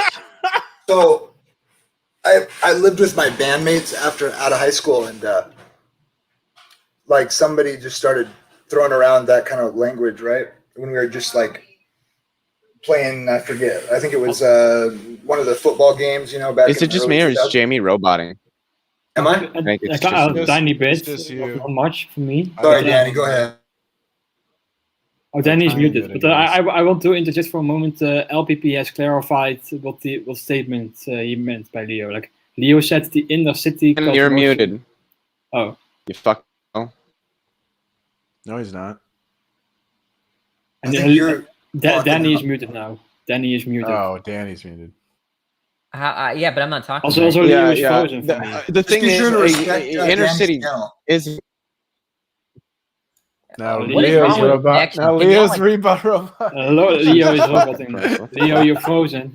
You're frozen in a quantum state of uncertainty. Might be the rapture. You're already frozen. You're frozen. Like what did I do? Yeah, you need to rejoin. He died. Okay, goodbye, Leo. Anyway, this is a good time to stop because I got to go get some tortillas. All right. Oh, we're just about to get it all murky and stuff. Yeah. No, I'm just joking. Danny, did you? studio. Did I what? Okay, bye, Leo. Did you kick me from the studio? No, I did not. I really did no. not. Your internet connection is shit. Your interconnection's going crazy. I only kick. Oh. Okay, can you quickly clarify? Yeah, I don't know what about the fuck the FPV? issue. Can you guys hear me? Yes. Yeah. So city isn't like racist. Like the reason that term is because of redlining and actually policies that pushed black people into the inner city. Okay, and with that, we'll end our episode. Homeowners moved out, tanking property. Yeah, there's a delay, I think. So yeah. There's a delay. All right, we're losing you, man. Hey, Okay. Danny, I'll look for my message later. Okay, I got your text messaging, right? You need to text me, okay? Yeah. Okay. Okay. Bye-bye. Bye, everyone. Bye-bye.